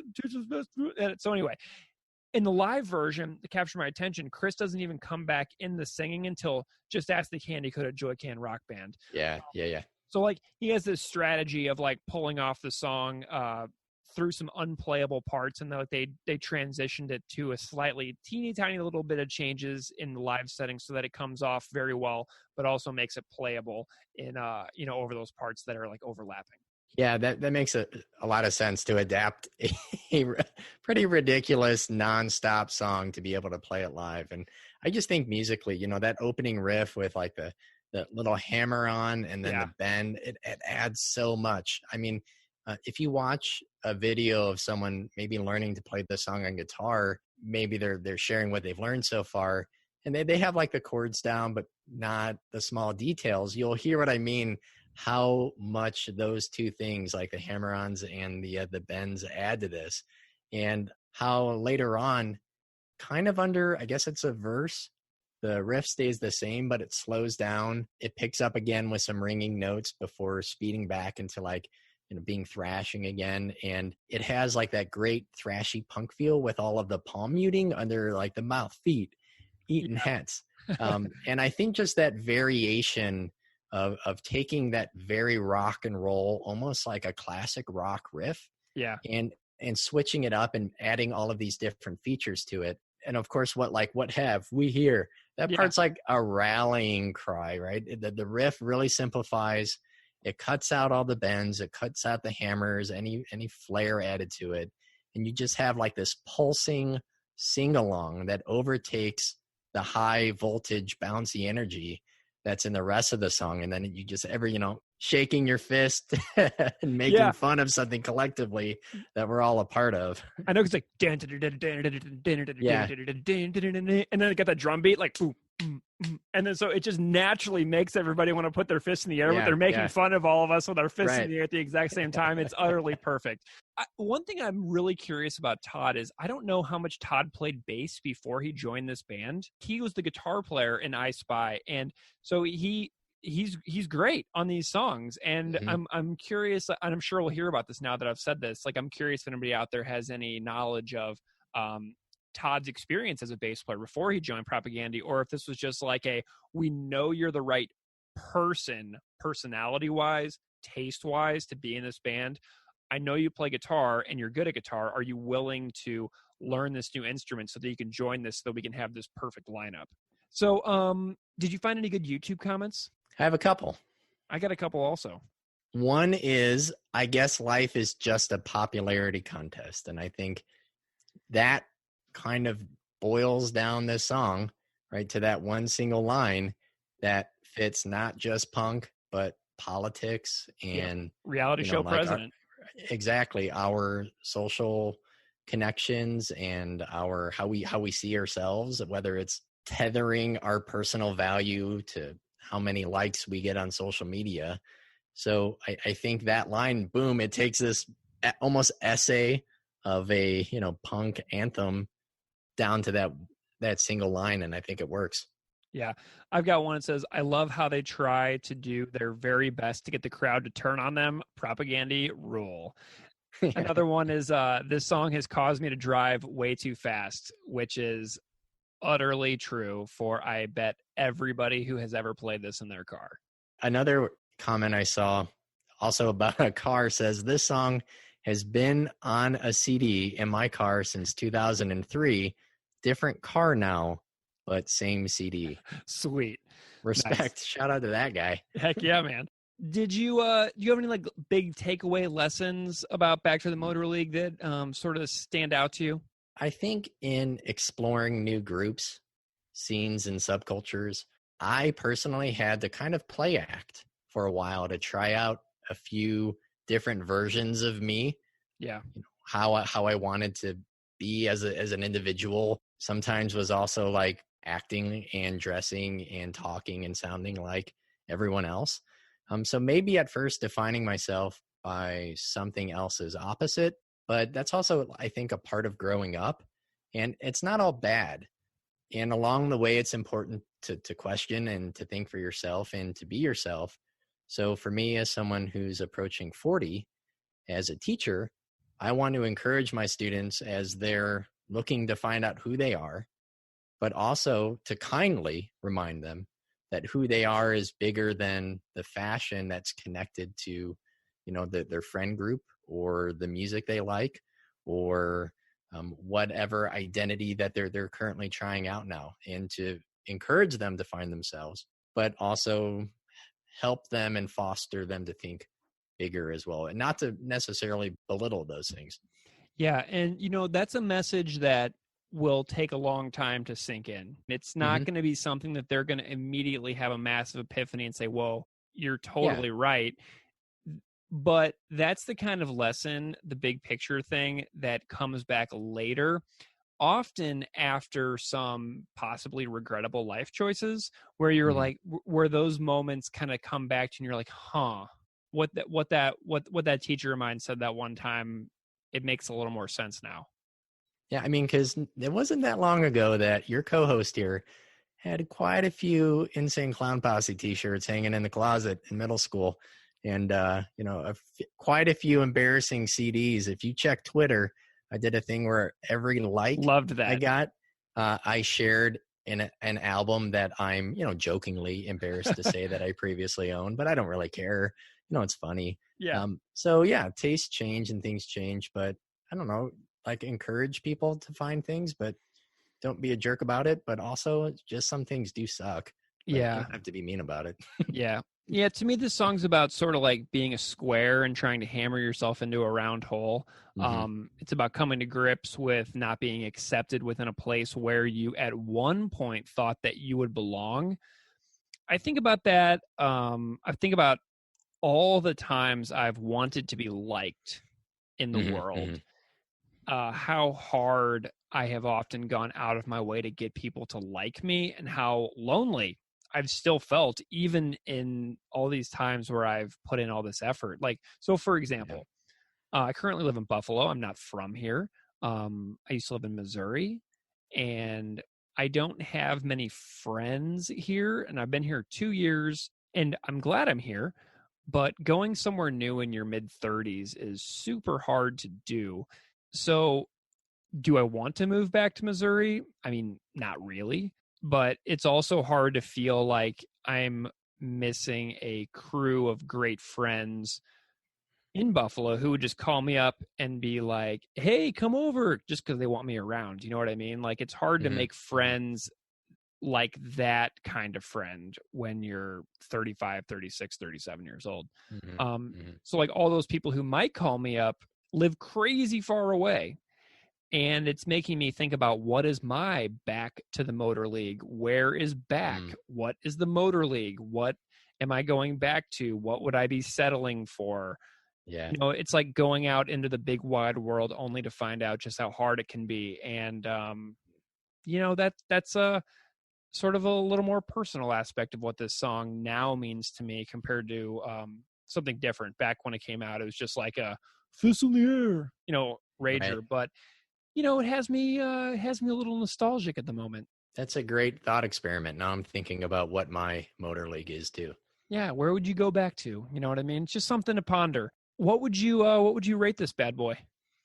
It's obvious. This is a 5. I think this is technically the 4th song I ever heard, because it was the first album I bought and I just listened in order. Clearly the first one to where I was like, wait, what was that? And I had to go back and listen again. I think this song is really smart. It could maybe be interpreted as being mean-spirited from someone unfamiliar with, music and punk and kind of subcultures, but it addresses people in these scenes that take themselves way too seriously and think about themselves too highly. I think it's sharp and it's witty. It has lyrics that are like poignant and other times kind of silly and absurd.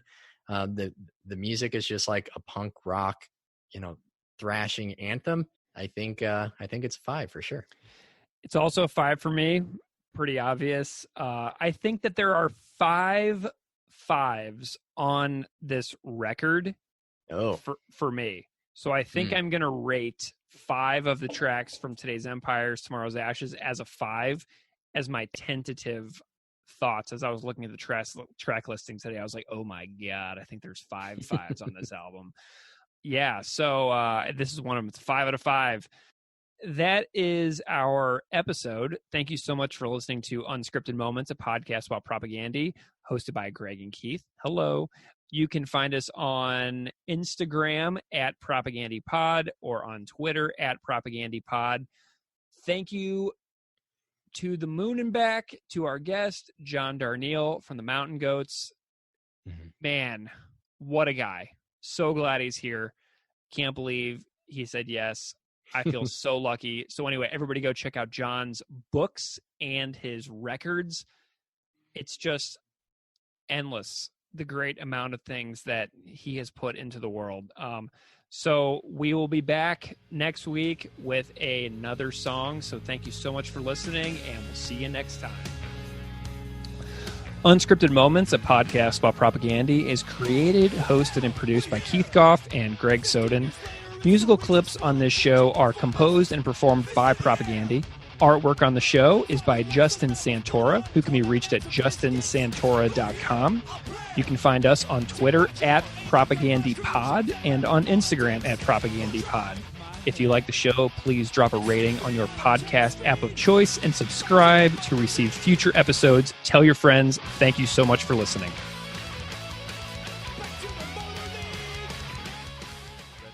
Interviews over the years, but I understand that they were kind of this more technical, more articulate version of NoFX for a while. You know, that's who they wanted to be, and then they grew up. And it seems like, you know, looking back in history, it happened overnight. They just went away and came back and said, "Motherfuckers, we're this now." Yeah. And everybody better listen. I think that that's exactly how some people at the record label felt too. Like I interviewed Jason Hall, who sings for Western Addiction, a band on Fat right now, but he worked at Fat Records in 2001 when that record came out, and they started getting the record itself. And the first time they put on Back to the Motor League in the office as a staff, he said that like he was looking around and no one could believe what they were hearing. Yeah. And there's a really famous tweet from Brendan Kelly from the Lawrence Arms where he tweeted, he's like, "There are two kinds of songwriters, those who have written Back to the Motor League and those who haven't." Yeah. So let's talk about Back to the Motor League. I like to party fucking hard. I like my rock and roll the same. Don't give a fuck if I burn out. Don't give a fuck if I fade away. Back to the Motor League with me. Before I force to face the wrath of a well-refined public who live vicariously through. Tortured out his college runs for punching macho pablum. Back to the Motor League I go. Once thought I drew a lucky hand, turned out to be a live grenade. Oh my god. Holy shit! Play acting anarchists and mommy's little skinheads. Death with the single fence and wieners stuck with straight edge. Fuck off! Tell me a little bit about your personal connection with this particular song. Man, it is, it's funny because, you know, like a lot of things with propaganda, on the surface, on a superficial level, you just connect to the energy. It rocks. You know, it fucking rocks. You hear somebody say, "I like to party fucking hard," and you go, "Yeah, me too," and you're doing it right now, and let's, you know. But then you go deeper, you start to peel back the layers of the onion, you really dig into the lyrics, and you see there's so much more. And in this case, it spoke directly to what I was doing, what my band was doing, the scene we were in a way that some would be really butthurt by, really offended by. But instead, I remember Dan and I, the singer, we were working on lyrics for our second album, and we were, of course, referencing Propaganda and all of our favorite bands. H2O was another big one in terms of vibes. In the wake of Determination? Yeah. You have Propaganda references on that record? Inspiration in terms of like trying to think a little bit harder and go a little deeper. Understood. You know? Perfect. And kind of trying to stray away from the just straight emo, you know, my hands are at your throat kind of fucking stuff. We obviously didn't achieve our goal all that successfully, but we tried. And I remember sitting on the couch in my old house in the basement with Dan, and we're reading these lyrics, the outro, And we read it. Dan read it out loud, and he just went, well, that's us, and we fucking suck. You know what I mean? And it was actually motivating, because it was something that made us try harder, made us think harder about the art that we were making, the message that we were putting out into the world. And we stumbled through that for years, sometimes successfully, sometimes we completely failed. But it was that song specifically that made me just kind of question everything, which is always good in any part of life. The more you can question yourself and try to learn from it, the better. You know, I'm thinking about some of the stories that you were telling earlier. We have a lot of references in here. We have, Korn, Eminem, Limp Bizkit, people who say that they're anarchists. We have the straight edge reference. We've got so many references here. And I connect to every single one of them. Yeah, tell me more about that. Tell me about how the references are kind of like, because it seems like you and Dan were figuring out that maybe this was like sort of almost like calling you out. Yeah. Tell me more about that. Like, how does it feel to get like to process what is happening here and be like, whoa, there's a lot of aspects of my identity here. Yeah. So as a much younger person, well, much younger, I was 23 or 4 at the time. As a much younger person than that, as a teenager, if I would hear something that conflicted with my narrow, raised in a conservative household view, I would just kind of ignore it. I could live in that cognitive dissonance that every current right-wing rage fan lives in, Yeah. But as a... Paul Ryan's favorite band. Right. What in the God's name? Yeah. Anyway. So that was what I did as a teenager. But as a 23, 24-year-old person, I instead just took this at face value and said, okay, well, that's me.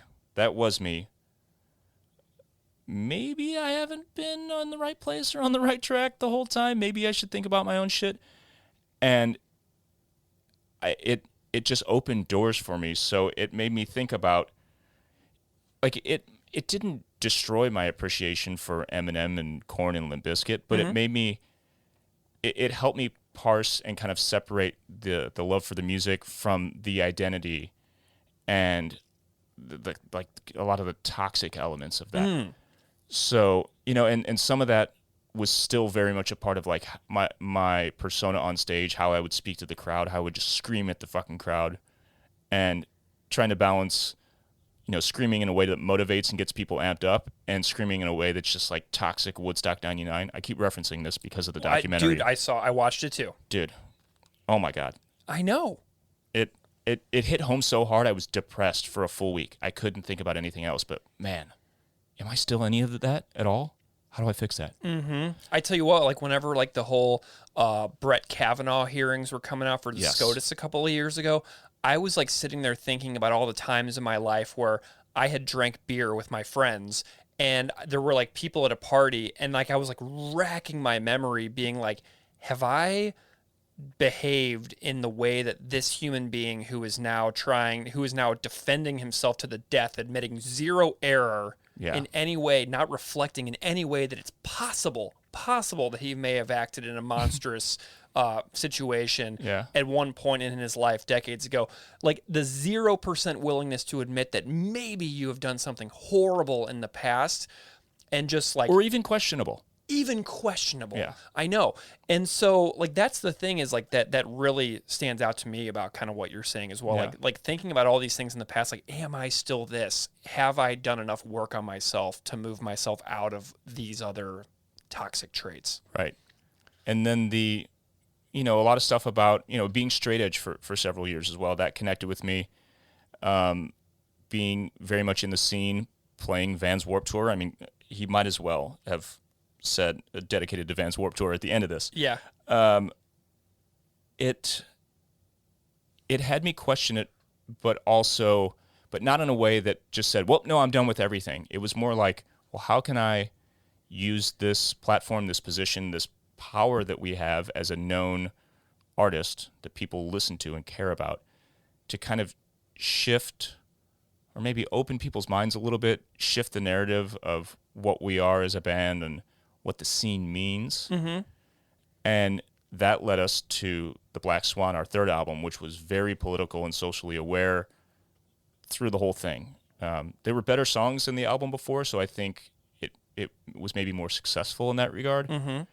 But I don't know, it was still a step on a journey to be better at communicating ideas and saying things that resonate with people in a way that isn't divisive. You know, there's a line in here that I'm wondering, drunken brawls. Yeah. Were you guys brawlers at all? Well, we got jumped by Godsmack's road crew once. Jeez Louise. That was a hoot. It was the most punk rock moment of our life. And then we got jumped by these fucking Gorilla Juice heads. I don't want to tell the story on here because we promised the patrons of Page Avenue Crew that we would tell that as an exclusive. Amazing. But and then we got in one bar fight for good reason, because these hillbilly douchebags in Texas were calling our friends and tour mates letter kills. They were dropping the F word, not the fuck one, the other one, on them all over the place in this bar, and we got into one there. Yeah, you know what's really funny? I have another story about your band. I used to be a door guy at the Blue Note in Columbia. Wow. Nice. So I worked at the Blue Note in Columbia, Missouri for 4 years. Story of the Year came through 2 or 3 times from my memory. And I don't remember what your tour manager's name was during those years. I can't remember. I can remember exactly what he looks like. It was probably Chad. He helped us drag some horrible people who were like jumping behind the bar and like stealing alcohol and like sexually like grabbing women in the crowd and things like that. So we were hauling these groups of people out, and your tour manager was like helping us drag these people out of the club as well. And it was amazing. I remember it like it was yesterday. I don't know if he remembers it, but like I remember it because I was like 21 and we're like dragging these people out of the club at a Story of the Year show at the Blue Note in Columbia. Sick. It was amazing. Yo, were you there? Just side note, were you there the time that we, I think it was the Blue Note, brought out a 10 by 10 like merch tent on stage and set it up? Yeah. Ruined our drummer's entire show. But we just thought it was the funniest thing that we'd ever done. Yeah. Because in those days, we played 1,000 shows by then. All we could think of was what's something bizarre and weird that we could do to entertain ourselves and make people never forget what happened. Yeah, and to make it memorable for you as well, because then all the shows don't blend together as much, Right. and you can have like a standalone memory, because having something unique happen in a very repetitive activity is something that helps human beings create a new memory. For sure. Which makes life feel longer. You know what I mean? That's a great point. I love that. So I love that you love Back to the Motor League for creating a self-reflective atmosphere for you, because I almost feel like maybe this song was like a turning point in a lot of major decisions for you as a person. Like, am I hearing that right? Yeah, it wasn't a singular moment, but it's the kind of thing where every time I went back to it, I would reflect again and think, man, who am I as a musician? Who are we as a band? Who am I as a person? Mm-hmm. And it continues to resonate today because there's so many fucking words in the song. Fair weather politics is a massively important one because we're watching a spiral within the country that you and I are forced to live in, essentially. And, you know, this fair weather politics thing is like really stark to me right now. Yeah. Because it feels like actually horrible long-term things are happening instead of, you know, just instead of like, it just being a theoretical thing. Right. Yeah. It's no longer, it's not a speculative fiction. Right. It's all happening right in front of our eyes. And I mentioned before we started recording, Roe versus Wade being overturned. I couldn't function for a month, and I'm a white male. Yeah. You know what I mean? So I can only imagine what it's, I mean, I had conversation after conversation with my wife about how I felt guilty for being so depressed. It's like that level of fuckery going on in this world. And I was disgusted scrolling through social media how immediately people just went back to business as usual. Mm-hmm. I couldn't do it. Like, I watched our podcast numbers plummet, social media numbers and all this shit, because I just couldn't post anything normal. I couldn't participate in the world as if this tragic event hadn't just happened. Yeah. So the fair weather politics thing, that exact lyric has resonated with me significantly in the past couple months. Mm-hmm.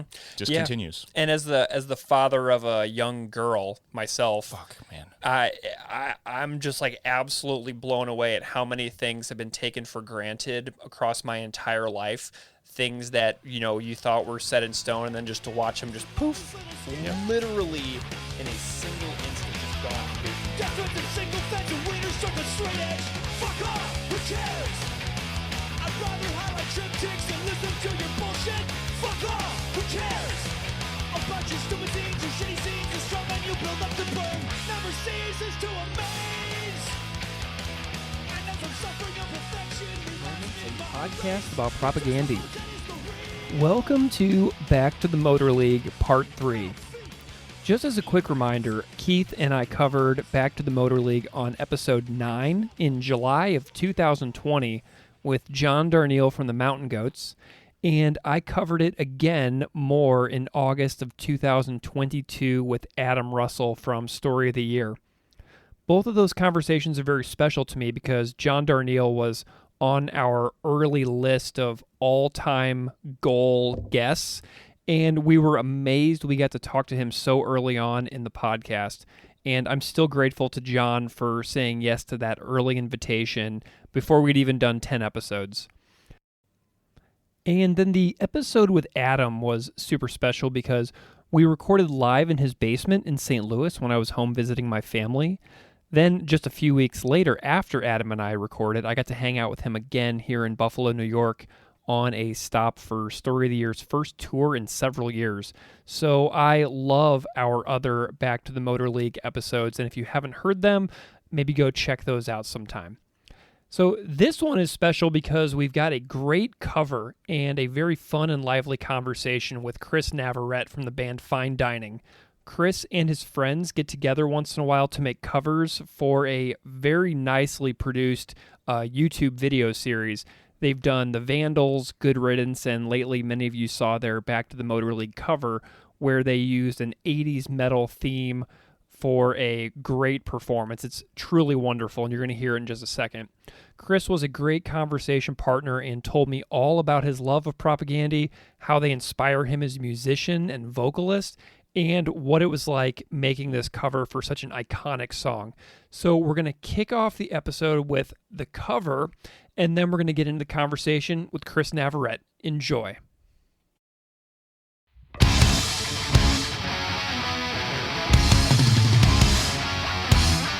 I like to party fucking hard. I like my rock and roll the same. Don't give a fuck if I burn out. Don't give a fuck if I fade away. Back to the Motor League with me. Before I'm forced to face the wrath of a well-hit by in public who live vicariously through. Tortured all this college work for punching my to problem. Back to the Motor League I go. What's that that you're a lucky hat to not to be a loud grenade? Oh my god, holy shit. But if you never kissed your mommy's little skinheads, death threats and single patch and wieners on the straight edge. Fuck off, who cares? I'd rather highlight triptychs and listen to your bullshit. Fuck off, who cares? About your stupid scenes, your city scenes, your strong men you build up to burn never ceases to amaze. And as I'm suffering your perfection, it reminds me of my own race. Redraws my own history of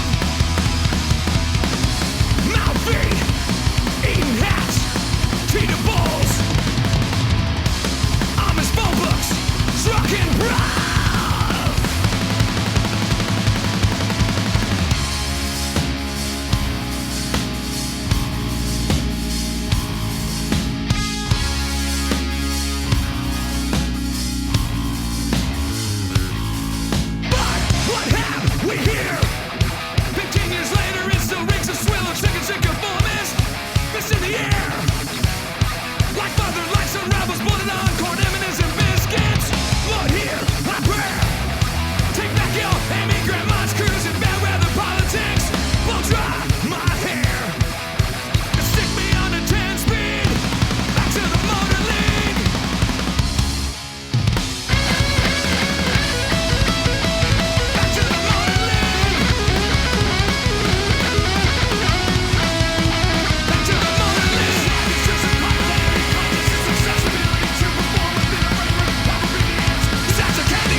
soccer personnel.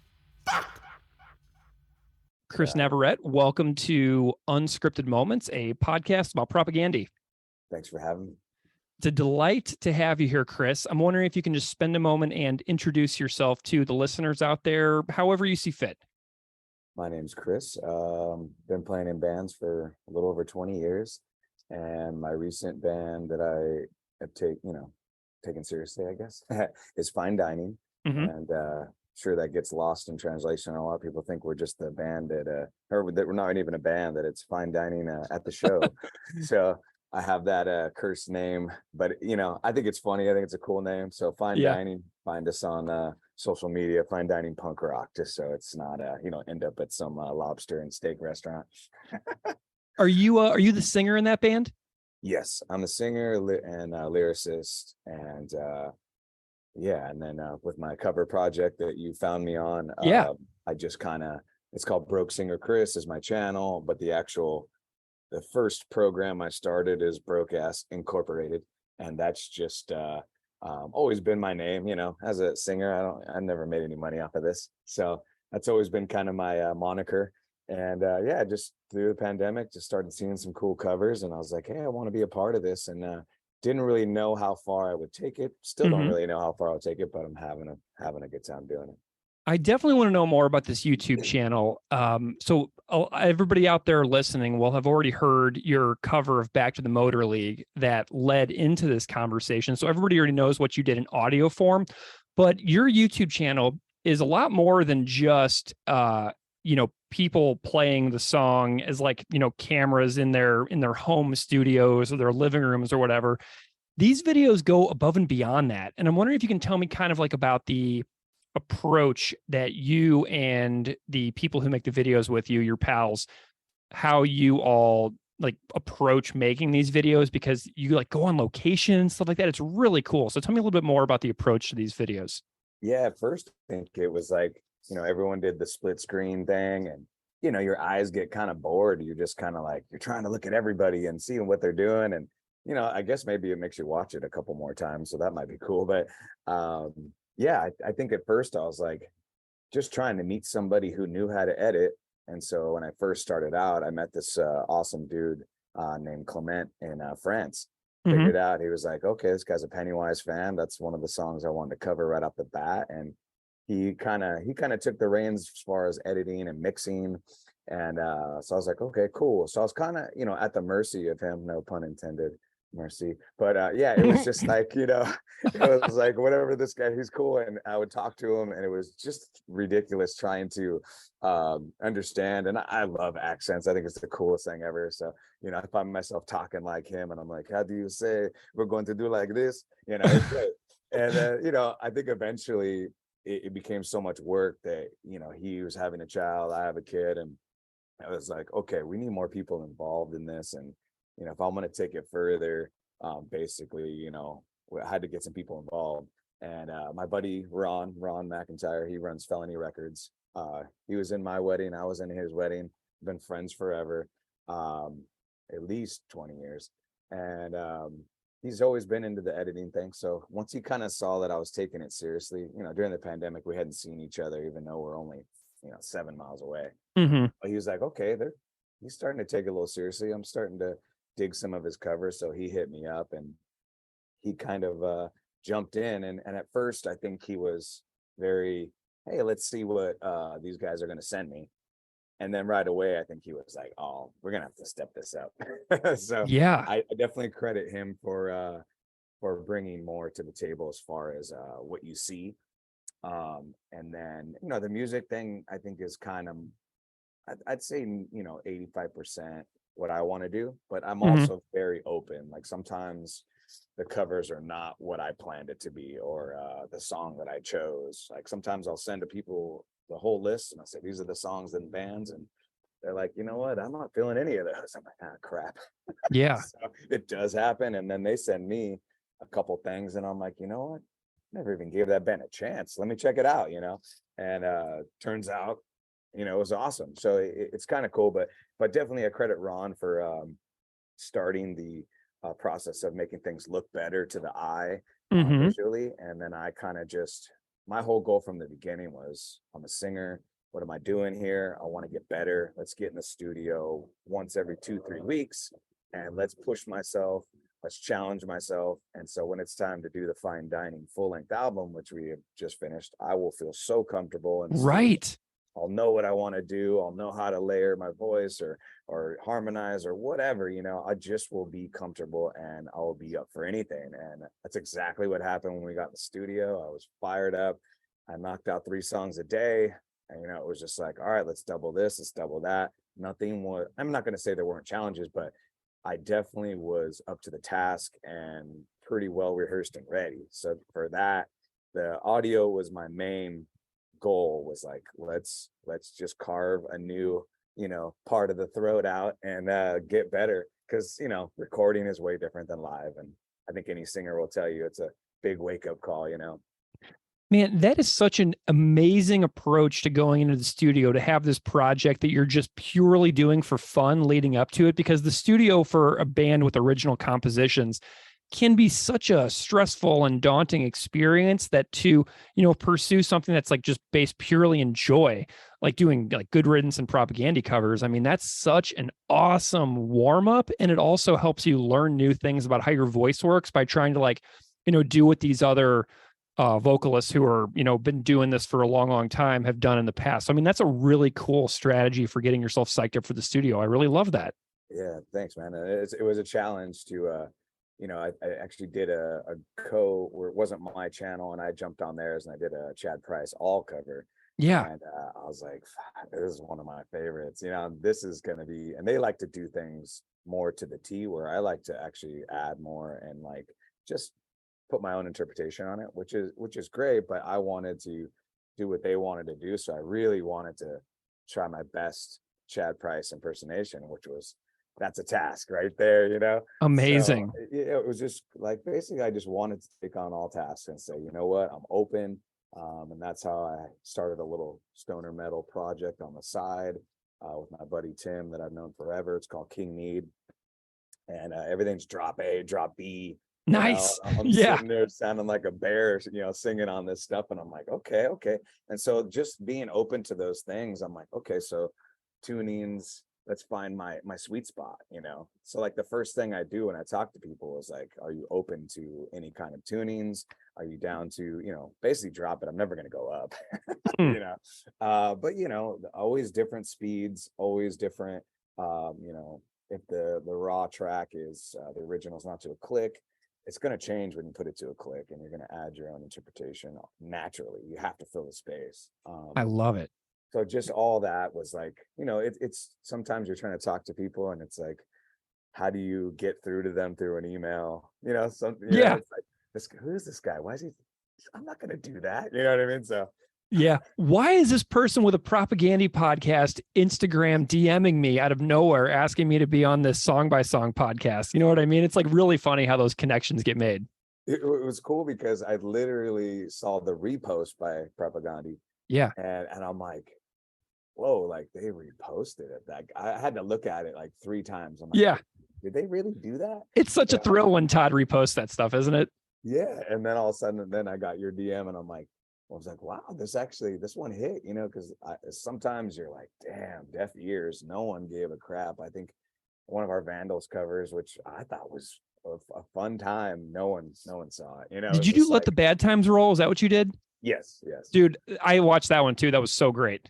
And I was just thinking, and I was just like, wow, no one saw it, you know. But it is a lot about all the bands getting together and sharing it, which is the fun in it. Like, here's my hard work, everybody. Look what we all did together, you know. Yeah, well, and I mean, if you keep those songs like in the modern social media atmosphere, you never know who is going to hear it for the first time and find out about that band and go back and discover a lifetime's worth of music, you know.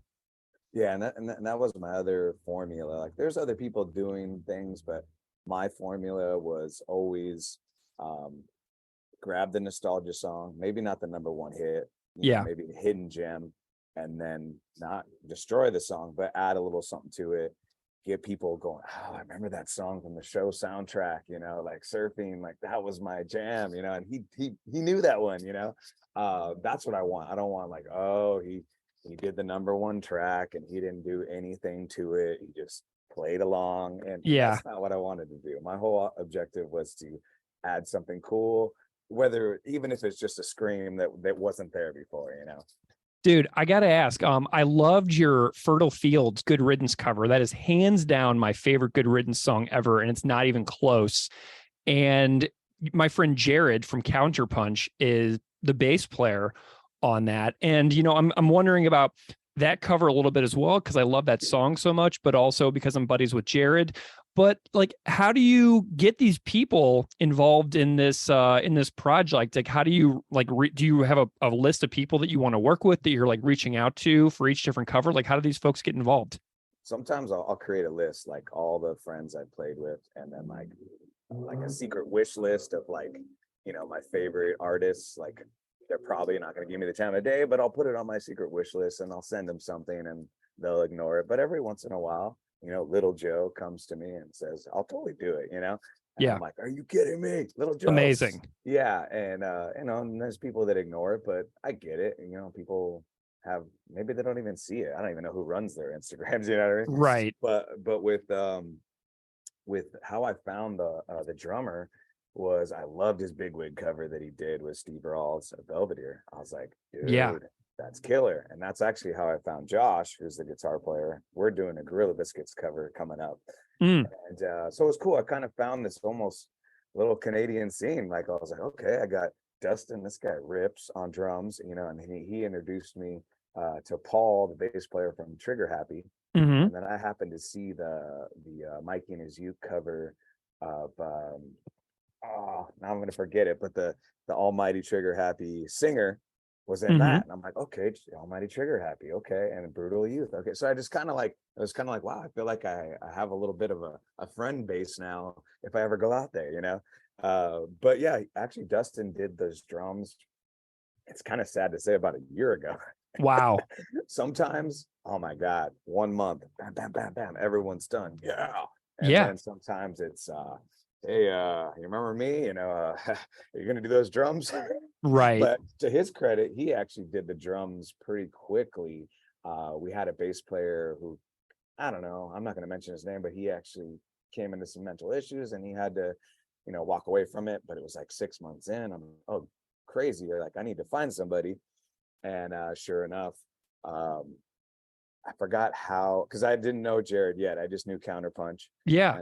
And I briefly, you know, probably commented on things, but I think Felony Ron put me in touch with him. I can't remember.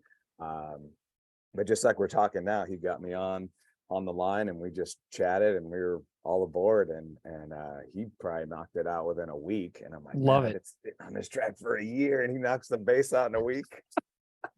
Well, I know he's friends with some of the guys in Good Riddance too. It's one of his, I think that they've like played a bunch of shows together. So it's pretty cool that he's on that. He lives near the town that they practice in, Santa Cruz. Oh yeah. And the background scenery of Jared's video footage on your video is awesome too, because he's like playing with the ocean in the background and stuff. I loved it. Which is the other cool part, when someone, you know, I'm not going to talk crap about anyone who's joined me, but sometimes time's an issue. I'm just going to give you me in my room, and that's fine. But Jared was like, hey, I'm totally down to go the extra mile. I'm like, yes, it's going to look so much better, you know? Amazing. And sure enough, you see it and it looks so much better. The drummers, it's tough. They're not going to go outside with a drum kit, you know? Right. But, you know, if you can get the bass player, guitar player to just go outside, anything is better than just in your room. So I was stoked he went the extra mile and killed it. Love it. Well, Chris, let's talk about Propaganda for a while. How did you get into the band originally? Do you have like a origin story that you can remember about becoming a fan? I think like everybody else, I definitely got a hold of how to clean everything. But if I'm being honest, it was definitely way late in the game. I'm a very late, but now huge fan. Yeah. But it took me a while. And then I will say that, you know, it's an unfair judge to show someone the first album and say, here's Propaganda. What do you think? Right. Because they weren't there yet, but it's still great. It's just not what I want to listen to from them when I go down the list. You and I are on the same page there, 100%. Yeah. And I obviously what struck a chord with me was their, you know, F Religion song. I was like, holy crap, like these guys got some balls. And Yeah. that's the first thing I thought. And it's still the first thing I think is these guys got balls. And, that's what I guess that's what tickles my algorithm. I'm like, who are these guys? It's not how heavy you could play. It's just the conviction, Mm-hmm. And so from there, I kind of just left it as okay, that was a cool song, whatever. And then somehow I got on Potemkin City Limits, and I was like, whoa, this is a different band. Yeah. What happened? And all of a sudden, just goosebump, okay, let's check this out, And then I think by the time I got into it, it's sad to say, but I think that's when Victory Lap was coming out. So I was already way behind.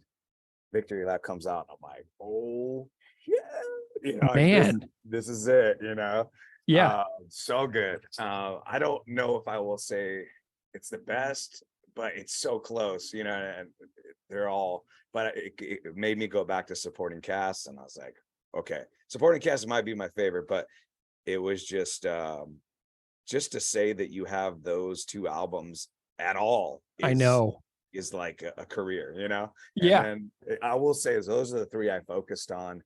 And when the talk of doing this cover came up, I actually wasn't that familiar with Today's Empires. Interesting. Nice. I like this. And that's the change, that's where they changed, right? Yeah, it is. So I'm being honest. Most guys will just say, "Oh yeah, I followed them from the beginning." I know. No, I love it, man. Be honest. I'm like, I'm very guilty of. I still have an iPod. I will still go to my favorite albums and not give a lot of new bands a chance, or not give sometimes new albums a chance. And I'm trying to be more open. And this whole cover project has opened me up to that. Like, oh, you're not gonna do so-and-so band. I'm like, well, I just haven't thought about it yet. And then I'll that album. I'm like, where the hell have I been? Like, this album's great. And that's how Today's Empires was. This album is really good. And this is kind of where it's changed. And so I just listened to that album front to back for a couple of weeks. And my buddy, the guitar player who's has the English accent in the video. Yeah. He's the one that wanted to do Back to the Motor League. And so basically after listening to him front to back for 2 weeks, I always try to say, well, what about this song? What about that song? I was like, no, that's the song. You're right. Let's do that song. Nice.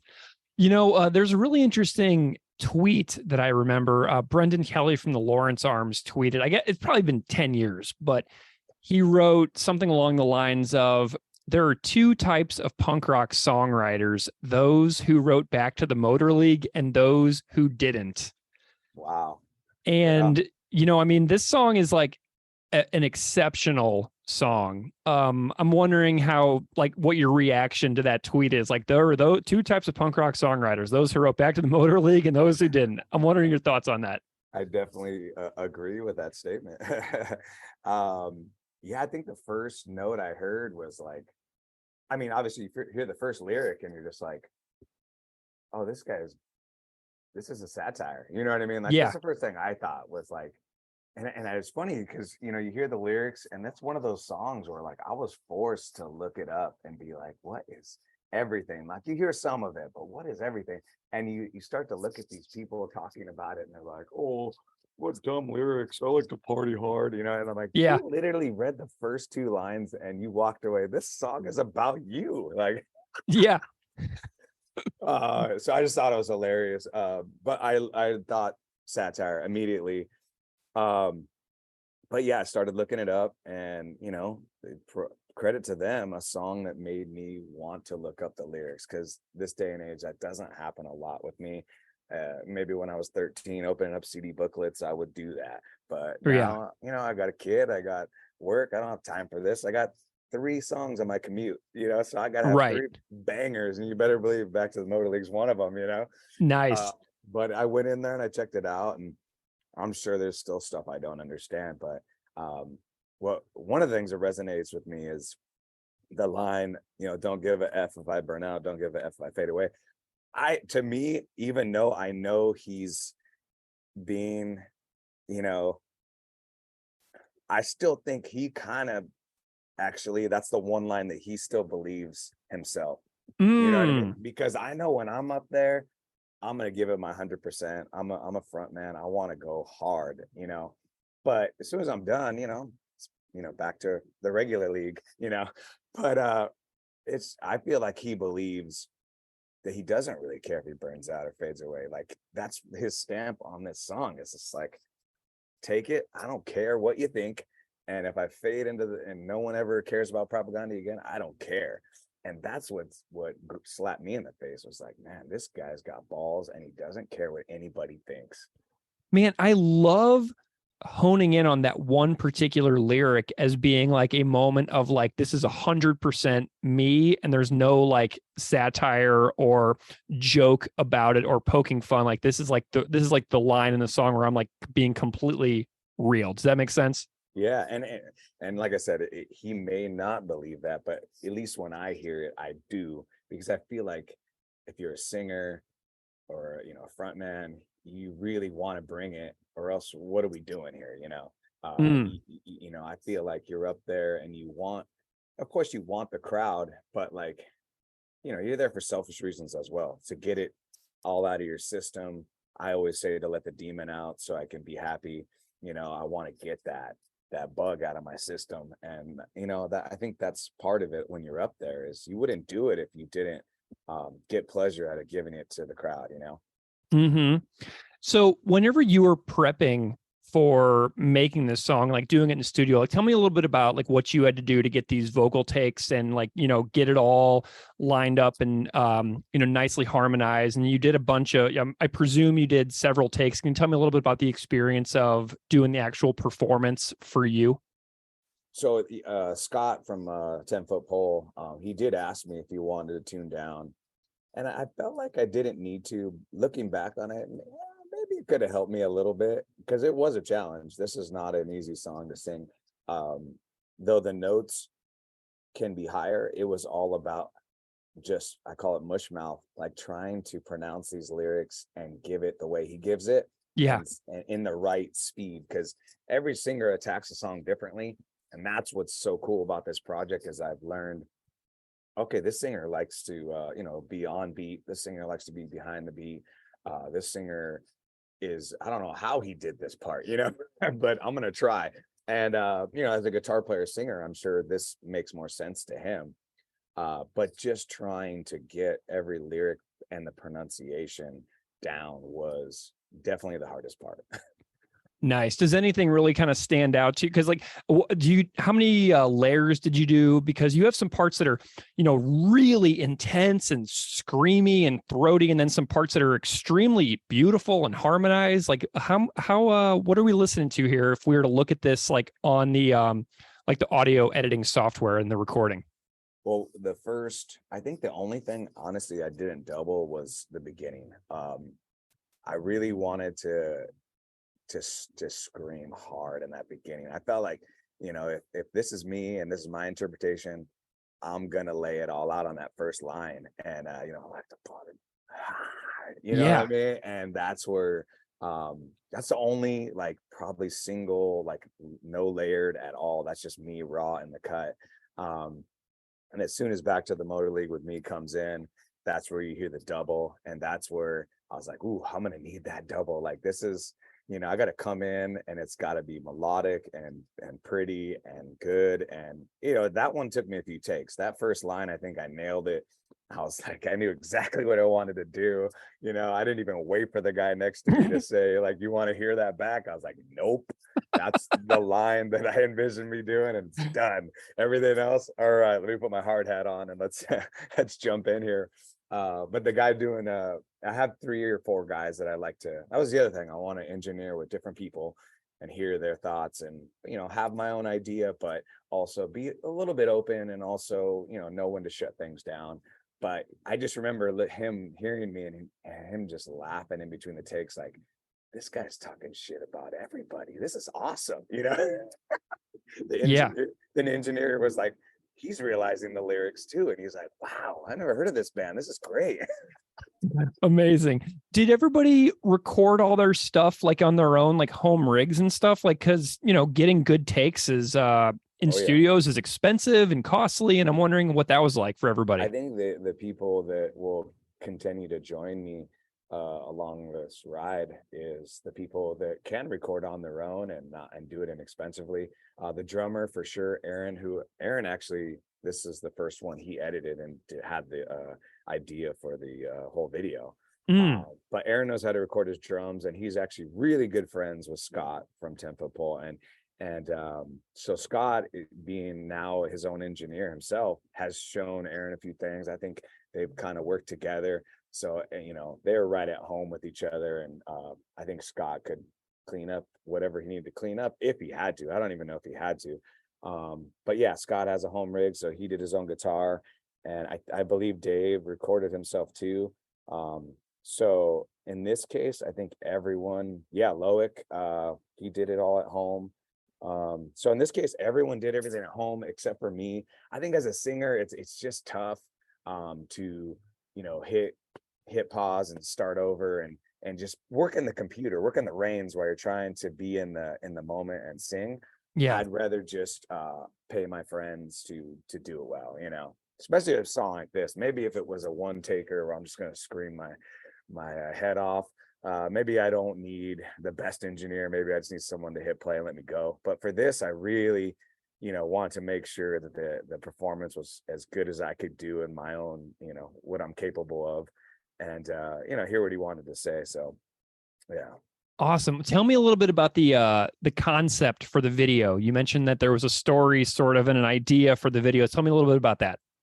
Yeah, so I mean, Felony Ron usually does most of the concepts, or maybe I had an idea and we ran with it, but mainly it's him. And then so Aaron, who's done drums for me on another cover before, he was like, "Hey, I really want to edit one," and I was like, "Well, okay, let's do it." And I don't know how he came up with the initial idea. He was just like, "Hey, what do you think about kind of an 80s metal theme?" And that's all I really knew, I think, going into it.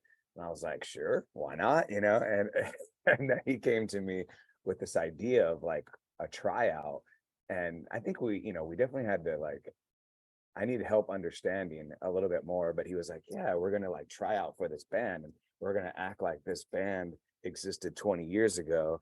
And here we are. And we want to remake the band with new members trying out for it."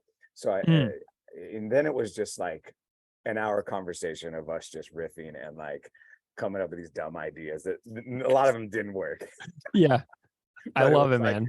My first thing was I saw it in the hills of Hollywood, Johnny Diamond. I was like, that's me, and it's kind of a tip of your cap to Bill and Ted's Excellent Adventure, Agora Hills and the Valley. But yeah, and I think Aaron was just like, we got to have an English accent in there. And once I knew Loic was in, I was like, well, he is French, so he's not going to have to fake it.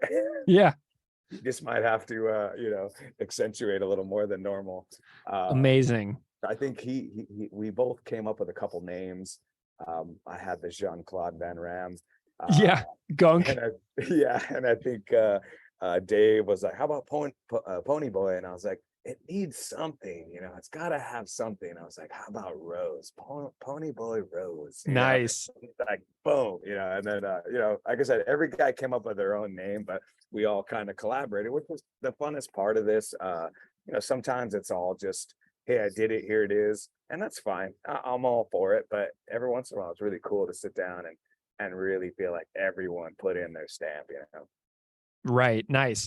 Speaking of Propaganda, have you ever seen them live before? I know that you said you're sort of a newish fan. Have you been able to see the band live at all? Here comes the womp womp.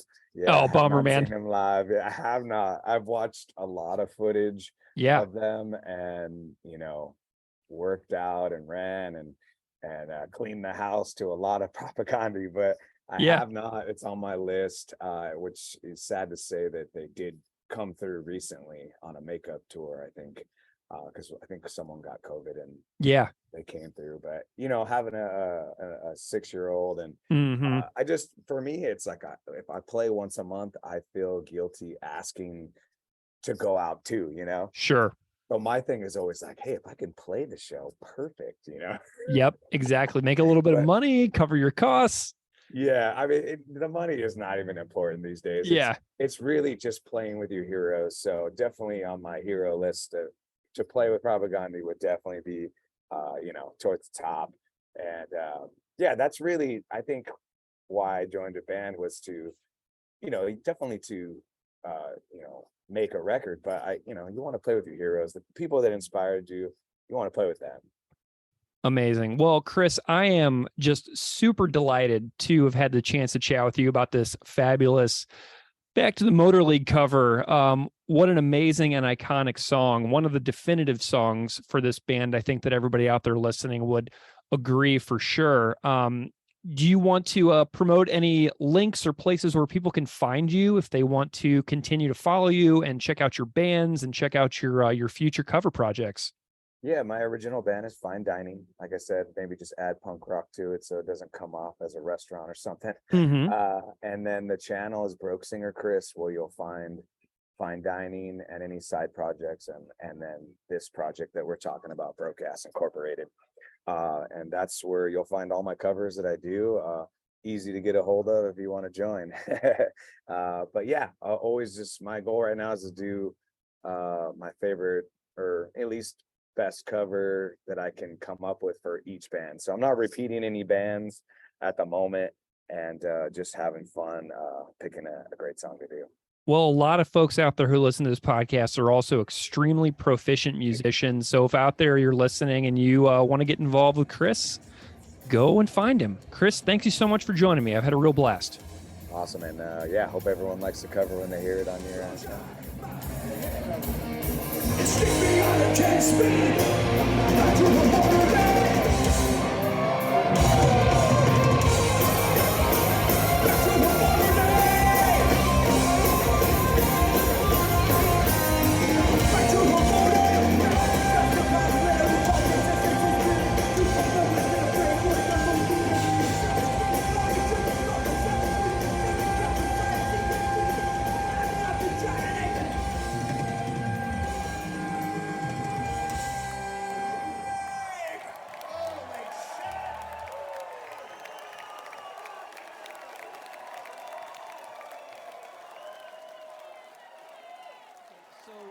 Let's dive into some tunes here. What do you think? Let's do it. Yeah. Okay, cool. So you already mentioned your first selection. Mm-hmm.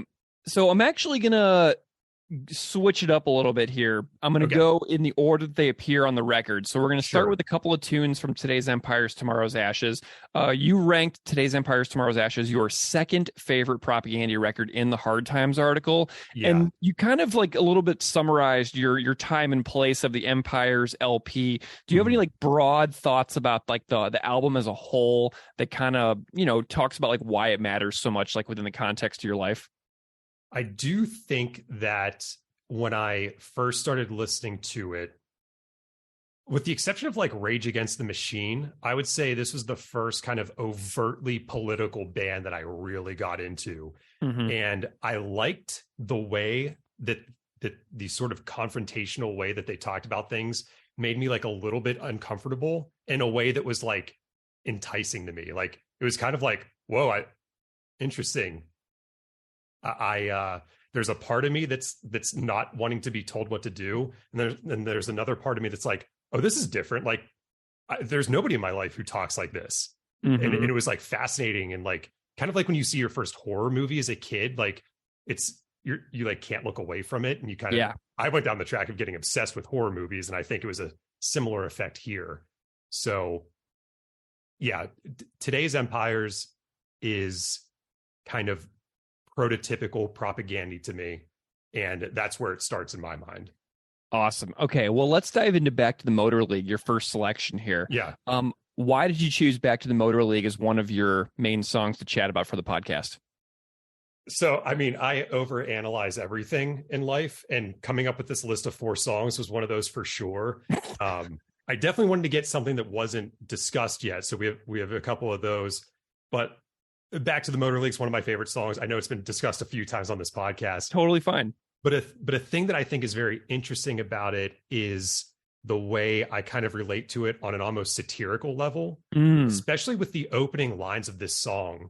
I was driving recently in the car with my girlfriend, and this came on, and like music was just playing low in the background, and we were talking, but the first verse kicked off, and there was like a lull in the conversation, and we don't have a lot of overlap in terms of music fandom. And if you talked to me 15 years ago, I would have thought that that was a big deal. And now that I'm 35, I've learned that that's an incredibly shallow barometer for like relationship success. I agree. But so like Chris starts singing like, I like to party fucking hard. I like my rock and roll the same. And she just kind of gave me this look like, not knowing the context of who the band is and what the song could mean. She's like, who are these idiots? Like, this is like straight up like, this just sounds like drunken, you know, punk rock burnouts. Mm-hmm. And if you don't know the context of the song or the band, that's exactly what it sounds like. Especially if like, I think I just skipped the song and moved on to something else. But in that moment, I was like, oh yeah, I relate to this in that when you are, I assume that to some degree that verse is satirical. It might actually be genuine. I don't know, because there's this give and take of the message of the song of like, I'm going to do whatever I want, regardless of what fandom is expects of me, and also what certain labels or producers or industry people expect of me. And it could just be like, I just want to have fun with this. We're going to play these shows and party and whatever. Or it's making fun of people who are like that. And because we all know that propaganda does take their messaging very seriously. So I've written articles that I think are saying very profound things that I then see in comments that people might be confused by, or maybe I could have given more context, or maybe I gave too much context and then it ruins the joke.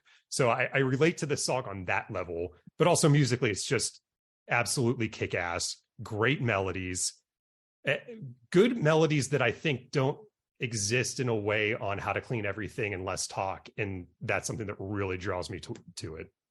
Amazing. Yeah. You know, and I remember a conversation I had about this song last summer with Adam from the band Story of the Year, who had that massive giant hit single Until the Day I Die. And they're out there still playing. They were like the first punk band I saw live. Oh, interesting. Cool. Nintendo Fusion tour in high school. And it was like My Chemical Romance was one of the openers. Then Story of the Year was also on that bill, and a couple other bands. So they're from St. Louis, my hometown. Oh, nice. And yeah. And so I went over to Adam's house and we recorded that conversation in person. And Back to the Motor League was one of his selections. And he was talking to me about how so much of this song is like about how he felt like about himself at a certain point in his life, where he's nice. The candy coated joy cam rock bands selling shoes for venture capitalists. He's like, whoa, there's like a lot of like us in this song. And so he took it as like on a really interesting level, because like the song is about bands that are kind of doing some stuff that like his band was kind of doing. And there was so many bands at the time period. And he loves the song as well. So like there's a really interesting aspect to that where it's like talking about how bands that were doing things that maybe propaganda would totally critique, like actually really like this song as well, because it makes them kind of like, you know, turn the mirror on themselves and laugh at themselves a little bit. But the opening line, I like to party fucking hard. Chris, you know, on his podcast, he's like talked about his own like going to the bar, getting drunk, like all of his things in his past where he was partying too. So there's probably a little bit of both. There's probably a little bit of making fun of himself and making fun of other people as well. In that, because propaganda is so effective about turning the camera on themselves to make fun of themselves almost first and foremost. Yeah. And that's what I love about that. And like, I don't judge anybody for whatever their partying lifestyle is. Like, I've certainly gone through that in my younger years. And I think that dichotomy is what draws me towards the song.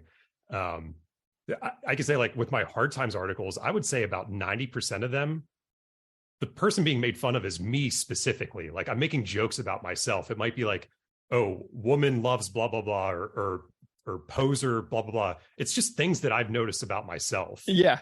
Yeah. Was there any truth to that Dark Throne in the grocery store article?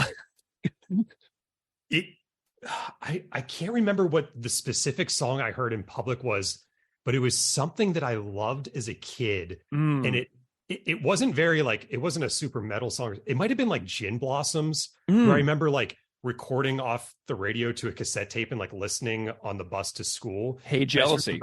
Yeah. That was definitely the song. Oh no, am I losing you? Did my computer freeze? Or can you hear me? Oh yeah. Sorry. Okay, we're back. The Zoom window just went all white. Oh, yikes. Okay. Well, we're back. Yeah. But yeah, I think I heard Hey Jealousy in the grocery store, and it just struck me as like, oh man, I used to love this song. And like, I bet this band put a lot of passion into it. And now it's like background filler at Ralph's while I'm like getting oatmeal. So then I just elevated it to the point of being a ridiculous black metal song that you would never hear. Yeah. I do love that song, and I love Dark Throne, but yeah. Yeah, the whole like the way that hits you once in a while, those waves of I am aging, I have aged. Yes. And the darkness in there, and also the comedy in there, is really, really fun. So that's just where I take that. I'm like, I have aged, because like whenever you think about yourself, you still like oftentimes you still feel the same as you did when you were like 19 or 23, but then you have these like varying differences about how you physically feel, how you physically look, and your own mental health and your own experiences that you've lived in the last several years. And then all of a sudden that powerful feeling of I have aged, time has passed. It gets crazy, man. Like whenever I think about Today's Empire, Tomorrow's Ashes, I was like a senior in high school when that record came out, and now I'm going to be 40 in a few months, and it's like boom, and I'm still talking about the same record. It's ridiculous. That happened with me recently. It felt like one night I went to sleep and all the punk music that I listened to sounded very current and modern, and then I woke up and it sounded 90s. Like it suddenly had a date attached to it. And it doesn't mean it's not still great, but I think we're kind of so far removed from people making music that sounds specifically like that and using those production techniques. And like same with hip hop. Like I have listened to rap my whole life, and one day you wake up and like, oh, old Jay-Z and Wu-Tang Clan you sounds chose like Back to the Motor League. Fuck off, who cares? I'd rather highlight triptychs than listen to your bullshit. Fuck off, who cares? A bunch of stupid things or shitty scenes, the strong man you build up to burn never ceases to amaze. And as I'm suffering of perfection, reminds me of my own race. Rejoice my own dead is the real. Which was, I believe, if I'm remembering correctly, the lead single that was sent out into the world in advance of the record.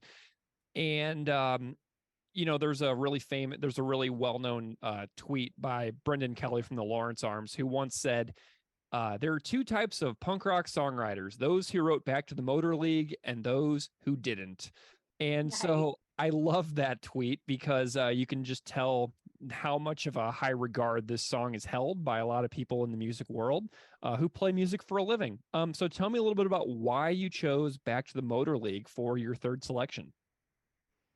So I think we need to kind of jump forward in time for me now. So I'm living in East Vancouver with the band, going to like hardcore shows, metal shows. Like musically, I have evolved as a listener. But the people who are surrounding me at that time are like, all they talk about is music. Like the way I talk about books is the way they talked about music, right? And gear and amps and tube amp. Like I could go on at length. And Kevin, my friend Kevin, I'm giving him a shout out because I'm sending him this podcast when it's out there in the world. Yes. I love you, Kevin, but I do not want to hear you talk about gear anymore.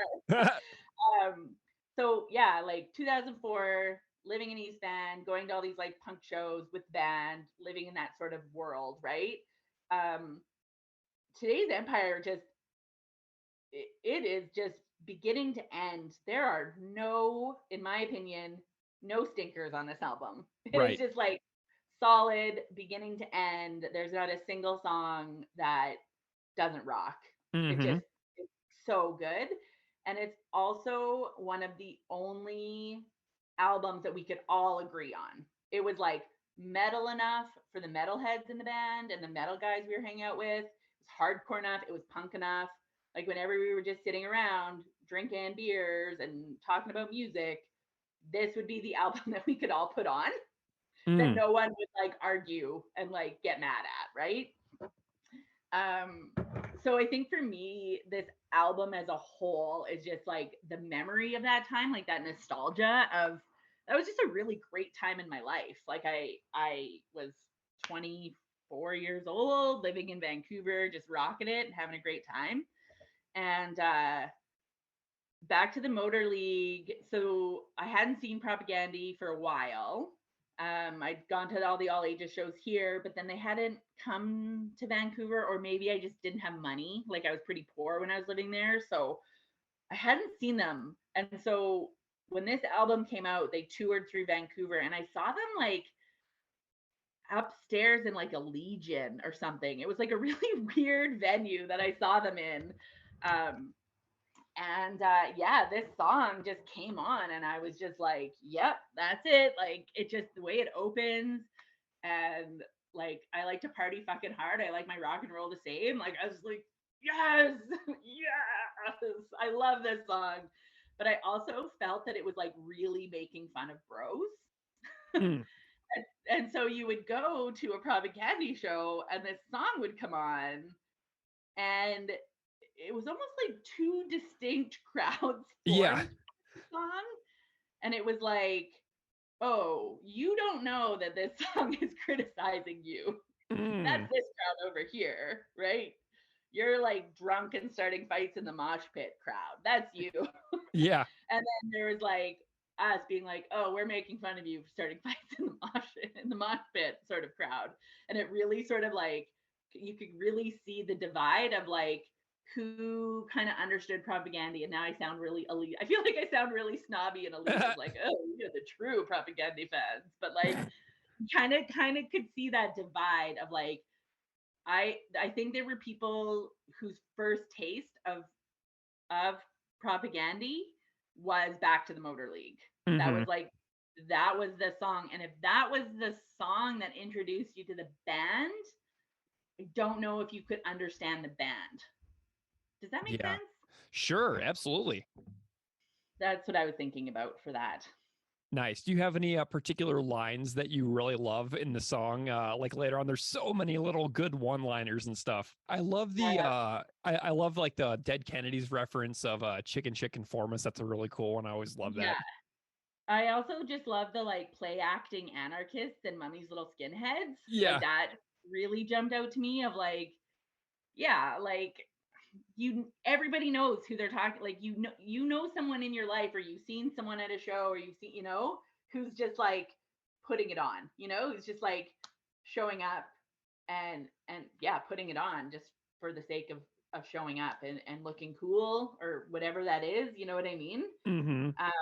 And I just think like, and that's what I mean, like they're just calling all that crap, that like scenester crap out by creating a scenester song. Nice. I don't know how else to explain it. Like, I guess one of the ways I could think about is, so did you ever watch the show or the movie Team America that the South Park guys put on? Yeah, definitely.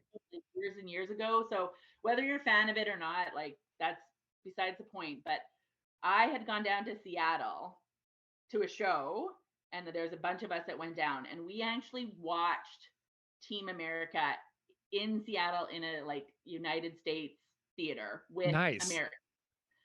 And like we laughed at totally different jokes. Like the things that like my little small group of Canadian friends found funny in that movie were very different than the reactions of like the Americans in the crowd. You know what I mean? And obviously the Americans kind of knew what they were getting into. Like you can't go to Team America without knowing what you're getting into. But and like Seattle's like 2 hours from Vancouver. Like really, we're not that far geographically apart. But there was definitely like a distinct like, these are the things that are landing for your crowd, and these are the things that are landing for our crowd. You know what I mean?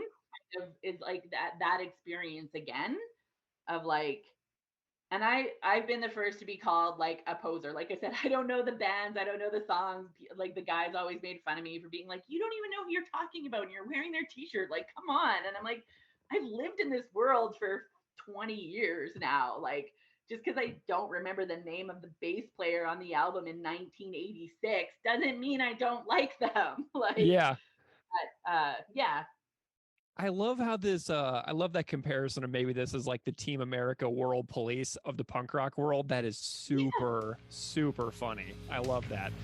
What an amazing observation. Cool. Well, let's jump forward. What hell? We're here! 15 years later, it's the reeks of swill and chicken conformists. Fist in the air! Like father, like some rebels, put it on corn, M&M's, and biscuits. We're here! I'll